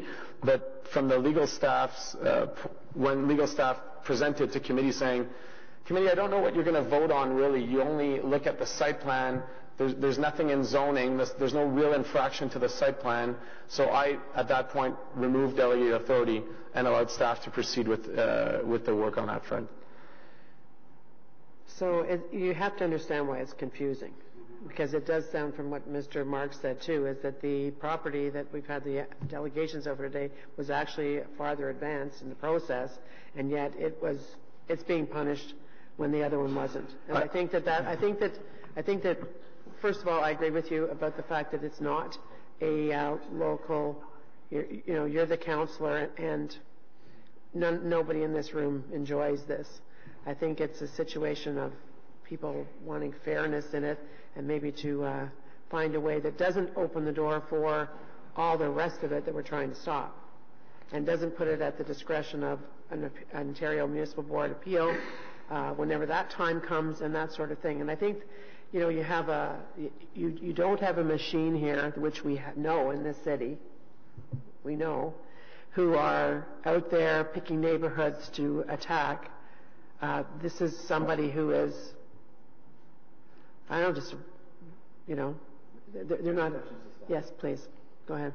I was asking questions of the councillor, because that's what I was trying to do. But it was actually a staff report that came to council on July. Staff supported, so I'm here to speak to that. So since it was in my ward too, I don't see it as a councillor's obligation to answer questions that staff supported. So you can ask those questions of Mr. Mark or Mr. Sure, Smith. who are we going to ask? It's not fair to pick on one of the four councillors who are captured in the area. Ask him. So my question to Mr. Mark is as follows. If I'm a homeowner and I'm captured by the interim control bylaw, there he is. Is there a process by which I can go to committee of adjustment? Yes, Madam Chair. Correct. So I can tell you that I had a number of building owners come to me after the interim control bylaw was enacted, because part of the area included areas of my ward, and my advice to them was, if you go to the committee of adjustment, you can argue your case. And I believe some of them have done so successfully. Is that your understanding as well? I only get the ones that are appealed, Madam Chair, and well, I can tell you from my recollection that one in particular that I know of went to committee of adjustment, successfully made a change to the committee of adjustment, and as a result of that was able to proceed. So I think that's important context here, that council in its wisdom unanimously passed an interim control bylaw. It allows a building owner to go to the committee of adjustment. Many have. So I think that's important context here. My second question relates to whether or not staff are aware of what the likely impact would have been if staff or council had provided notice weeks in advance of passing the interim control bylaw. What would one anticipate have been the likely outcome of that kind of notice? Madam Chair, it's fair to say that the very purpose of an interim control bylaw is to bring an immediate stop to building permit applications because of what is in council's mind a pressing planning concern. If one provides notice of it, then one can expect a rush to building code services in order to complete the permit process. So it strikes me as having been a reasonable way of enacting an interim control bylaw for a planning issue which both planning staff, legal staff, and certainly the councillors impacted felt required the tools of an interim control bylaw. Is that correct? It was enacted in a typical fashion, which is with no notice at all. Right. Am I right that it had the support of both planning staff and legal staff at that time? With respect, Madam Chair, legal staff doesn't provide an opinion as to whether or not it's appropriate. It's our role to see that it's done legally, and I will let Mr. Smith answer if it had the support of planning staff. Madam Chair, we clearly recognize there was a significant issue that we're facing in Sandy Hill, but not just exclusively in Sandy Hill. And it was around the whole bunkhouse issue, and we saw that this was a continuing issue that we were being challenged with, notwithstanding incremental steps that were being taken over the years to try to manage and deal with it. And a determination was made that we actually needed to take a much more comprehensive look at this and give us time to actually undertake that. We had initiated the R4, but the R4 was not able to get concluded in enough time to be able to really deal with the issue. So it was really, from planning staff's perspective, there was a need to ensure that we're able to make some headway in moving forward on the R4 and deal with the issue once and for all. Thank you. Is this the time to make a wrap-up comment, or do you want me to wait? Still more questions. Okay. I will come back on the list when the questions are finished. Councillor Leeper. Thank you, Chair. I just want to deal as well with some of the assertions we heard from the appellant in this one with respect to being led down the garden path. They have told us that they were told at multiple points by planning staff that they were in conformity with the official plan. I presume that even when planning staff do not agree with the general thrust of where development is going, that if something conforms with a particular regulation, that they are told that it conforms, right? I'll take that as a yes. Yeah. Madam Chair, of course, I can't speak for my development review colleagues with respect to what it is that they did and didn't say. What I would say is with respect to the official plan, certainly the official plan contemplates low-rise development, which this development would satisfy. Right. It is of that height range that is in there. It is certainly on the lot that the official plan would contemplate for being there and being as such and being there as well too. With respect to the zoning bylaw, we have to recall as well too that the zoning bylaw does not put a cap on bedrooms. Right. And so the development application, when it comes through, we are obligated to process the development application as it comes through with statutory timelines applicable to both the Planning Act and also through City Council as well too. And this is why we have the interim control bylaw mechanism, I believe, is because from time to time, the zoning, the official plan, the regulatory regime allows developments that are counter to the public interest. And so we have the ability through the interim control bylaw to stop from being built things that would otherwise be permitted to be built. So I do not believe in this instance that they were led down the garden path. They were being given accurate answers to their questions. Unfortunately, the accurate answers to their questions are leading to a place that is counter to the public interest, at least until we have a good understanding through our R4 study of whether these sorts of developments should be permitted moving ahead. So I have a really difficult time having sympathy for that argument. Yes, the information was accurate. That doesn't mean the development should be allowed to go ahead. Have we ever telegraphed an ICBY in past and given notice to the industry that we are about to pass one?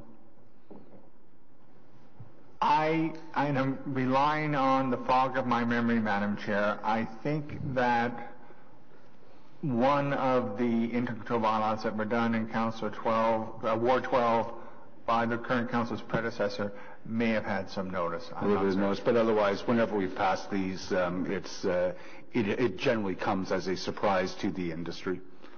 Thank you. Anybody?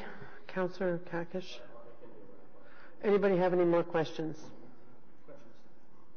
Councillor Vice Chair Tierney. Very quick. Thanks, Tim. I know this is a lot, and I'm glad the councillor's here, and I'll save my other components for wrap-up. Real quickly, you were aware in December that Councillor Kakish was looking at bringing this motion possibly directly to council? I was, Madam Chair.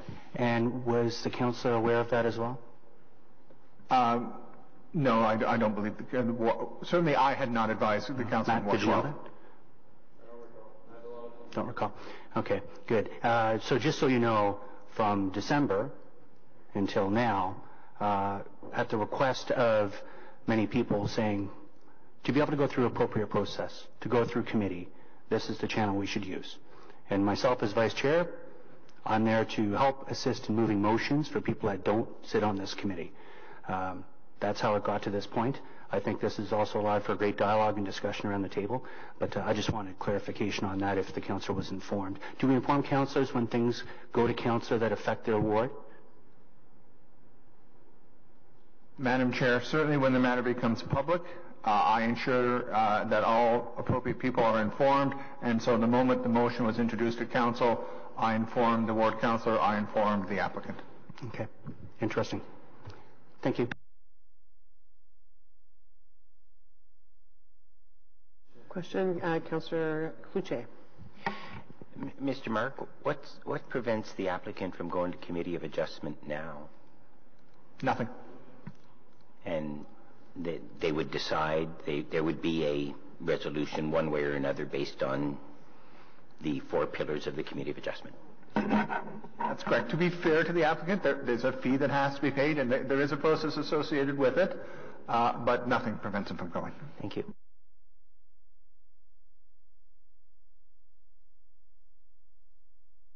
Thank you, Madam Chair. Mr. Mark, just so I'm 100% clear. Mr. Mark? So, just so I'm 100% clear in the committee as well.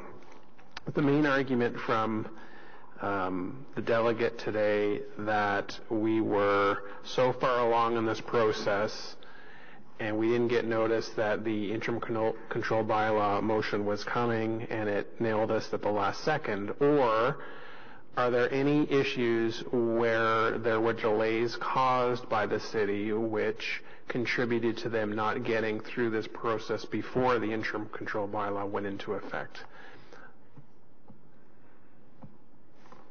Mr. Chair, it's not my role to make the argument for the applicant for the relief in front of committee. Committee heard what they said, and they received both. They heard the presentation today, and then, of course, was a submission back in November as a communication to council as to the steps that occurred, and it's for committee to decide whether or not that changes their mind. But there's a normal process that these types of files go through. Were there any delays caused by the city which contributed to them not meeting this process before the interim control bylaw motion was passed? Did the city contribute to that delay? I am not in a position to confirm or to refute the process that was followed on the application of 203-205 Henderson.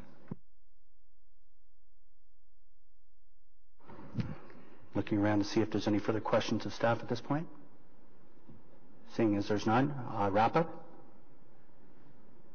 Who would like to begin? Toby. Yeah, thank you, Mr. Vice Chair. So I would encourage colleagues to vote against this motion for a couple of reasons. One of them is I think we have a perfectly good process available in the City of Ottawa to those who feel aggrieved by the interim control bylaw, which is they can go to the Committee of Adjustment, which we have delegated to address matters of minor variances. And if someone feels that they would otherwise meet the spirit and intent of the four-part test, they have every ability to do so. As I mentioned earlier, I had a number of building owners come to me after the implementation of the interim control bylaw. I, respecting council's wishes with the unanimous passing of it, advised them to go to the Committee of Adjustment, and I'm happy to note that at least one was successful in getting the zoning they required, and they were able to draw their building permit. So in this case, we haven't heard any good reason why the applicant in question couldn't go to the Committee of Adjustment, seek their approval that way. And I think if we start willy-nilly accepting applications like this, it's going to be very difficult to achieve the objective of the interim control bylaw, which was precisely to not allow these buildings to move forward for a period of 12 months, to give the staff an opportunity to do the R4 review and figure out and come back and provide us advice, presumably by the end of this council term, on how they think we ought to move forward on this. It strikes me as being a highly reasonable proposal. A number of wards were captured, mine included. Again, I have advised a number of building owners that the Committee of Adjustment is the proper process, and I don't really think that this is an appropriate way to do that. So on that basis, I would strongly encourage colleagues to vote against this motion. I think it's improper, and I don't think it captures the intent of what council did when it passed this interim control law back in July. Thank you. Next. Councillor Kakish. And Thank you, Chair. And on wrap up, I mean, first of all, I want to address the point that this is an issue that's outside of my ward, and I have, no interest or enjoyment of doing this. I'm doing this as a matter of principle, because I think what Mr. Hanna's gone through is not fair based on the facts that his lawyer has outlined before us today. And, before I ran for office, I worked for Councillor Chernyshchenko too, and he represented Capital Ward, which had a lot of infill development at the time. And any of those meetings we had with applicants that came forward, he was very clear that he didn't support that kind of development and that kind of construction in his area. So, and we heard loud and clear from the applicant that had he received those messages early on, he wouldn't have invested. Why would he have invested $50,000 of his money had he been given that message from the councillor at the time? So I don't buy that. I don't buy that he was told that and he did proceed with it anyways. He's a bakery owner. He's not knowledgeable in the planning process. He was working in good faith with the city based on feedback that he was being given from planning and from the local councillor. And, this notion that there's 16 other properties who and this willy-nilly thing that we're going to be doing, the 2 properties, this one and the other one, 70 Russell, are the only 2 that were very advanced in the process. 3 years he's been working on this, making changes. And, you saw what Tim Mark said. He couldn't say if anything that the city staff told him to do changed things, but I take that as a yes, because they kept on dragging this on and on by telling him to move a tree or move a fence to keep dragging it on. Interim control stuff and infill development has been a problem for many years. None of us support bunkhouses. The local councillor should have made that clear to him on day one when he came in with that 22-room plan. He shouldn't have waited 3 years to let him know that was happening. And the point of interim control is to stop everything in the tracks. But again, there was nothing that prevented the local councillor from being very clear and upfront about that from the get-go. So we're giving preferential treatment to 70 Russell, which was just as advanced in the application process. And we're telling this person here, who is working in good faith with the city, doing everything he was told to do by planning and the local councillor, no, sorry, interim control we're not bending the rules for you. We'll bend it for 70 Russell for who knows why. I'm not going to speculate on why, but we've heard from the lawyer about delegated authority withdrawing and then withdrawing the withdrawal of delegated authority. So I'll leave it at that. And as I said, I have no interest in meddling in anyone else's backyard. I've been here all day too for this, waiting for this item, when I could be doing many other better things, but this is a matter of principle for me. And if we're going to make someone spend $50,000 of their money and not be upfront with them and mislead them, I don't think that's fair to our resident. Thank you. No, I want back on. And the reason is, I think as a point of clarification, I should note, again, my ward was on this interim control bylaw. I think I was informed, if memory serves, at 9 o'clock the morning that this was brought to council. So I just want to state that if there had been a builder who had come to me and said, hey, I'm planning to do this, and I looked at all of the official plan and zoning bylaw and requirements, and it had passed them, it was consistent with them, I would have had to have said, this is either consistent, if it was, and if I had said that message 24 hours before the interim control bylaw, would you accuse me of having misled the builder when I had no idea the interim control bylaw was coming? So I think I would be very careful. I don't know any urban councillor that's ever supported a bunkhouse. And that's the point here. It doesn't matter if there's interim. The point is, I think I take issue with an accusation. It's not working. No. Okay. Okay.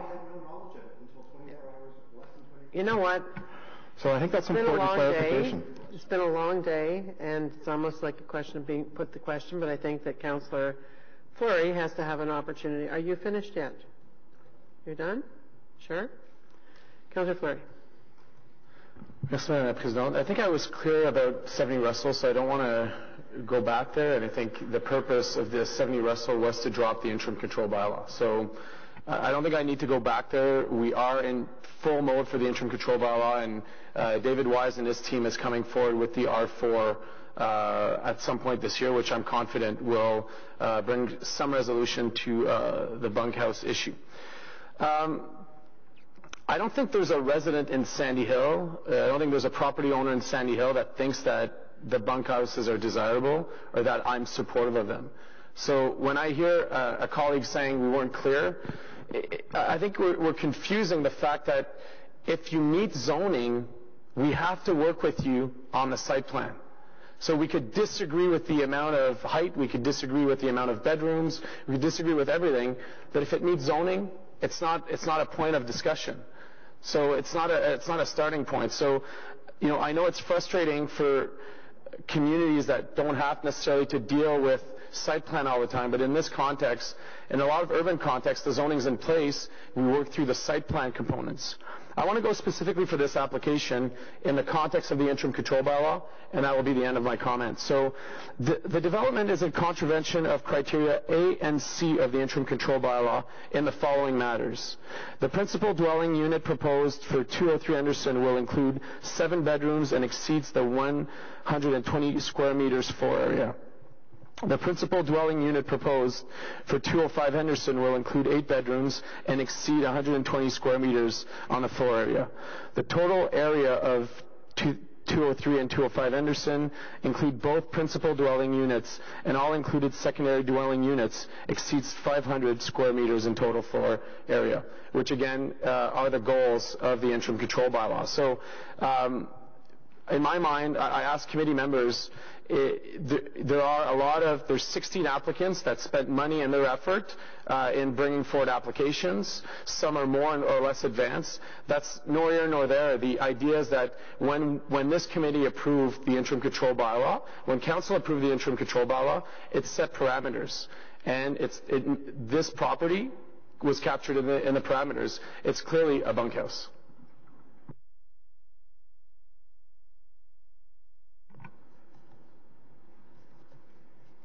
But then so is Russell.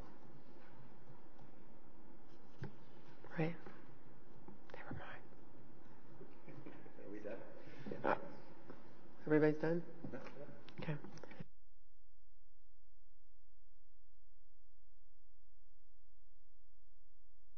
Yeas and nays? Councillor Blais. Oh, wait a minute. Let me just say what we're doing here. We are repeal of bylaw number 2017 as it relates to the lands, 245, the interim control bylaw, as it relates to the lands known municipally as 203 and 205 Henderson Avenue. Okay? Got it. So, yes is remove it, and no is stick with it. Okay? All right, so Councillor Blais. Yes. Councillor Brockington. No. Councillor Chiarelli. Gone. Councillor Cloutier. No. Councillor Hubley. Oh, he's gone too. Councillor Leeper. No. Councillor Nussbaum. No. Councillor Kadri. No. Vice Chair Tierney. Yes. And myself, no. 1, 2, 3, 4, 6 to 2. Okay. But so before did we get an answer on? It doesn't matter. I'll ask Mr. Mark before he leaves.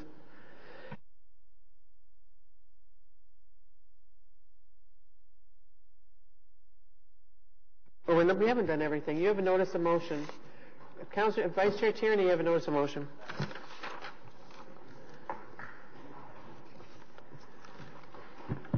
Yes, I'll just quickly go over this where the development charge bylaw review is conducted every 5 years pursuant to the requirements outlined in the Development Charges Act, whereas the City of Ottawa must pass a new development charges bylaw by May 2019 before various bylaws expire, whereas the City will undertake the DC background studies and the bylaw is consistent with the requirements of the amended DCA, whereas the development charges impact all areas of the city, whereas a council-sponsored group will be able to provide valuable stakeholder input into the DC bylaw review. Therefore, it be resolved that Planning Committee recommend Council approve the following councillors and members be part of the Development Charge Bylaw Sponsors Group: Jan Harder, Alan Hubley, Stephen Blais, Scott Moffat, and Jeff Leeper. They all have various roles, whether it's urban representative, member of ARAC, transit, audit, and planning committees. Well, for the chairs and the That's very exciting. And we're so excited to have them on. I know. Well, official plan probably tops it. That's a notice of motion. Inquiries? Why are we here? Other business? None. I don't think there is. We don't have another. We're adjourned. The next meeting isn't until the 27th of March. So if you want to go away and get a little break, this would be the time. Thank you, everybody, for a wild and crazy ride. Yep.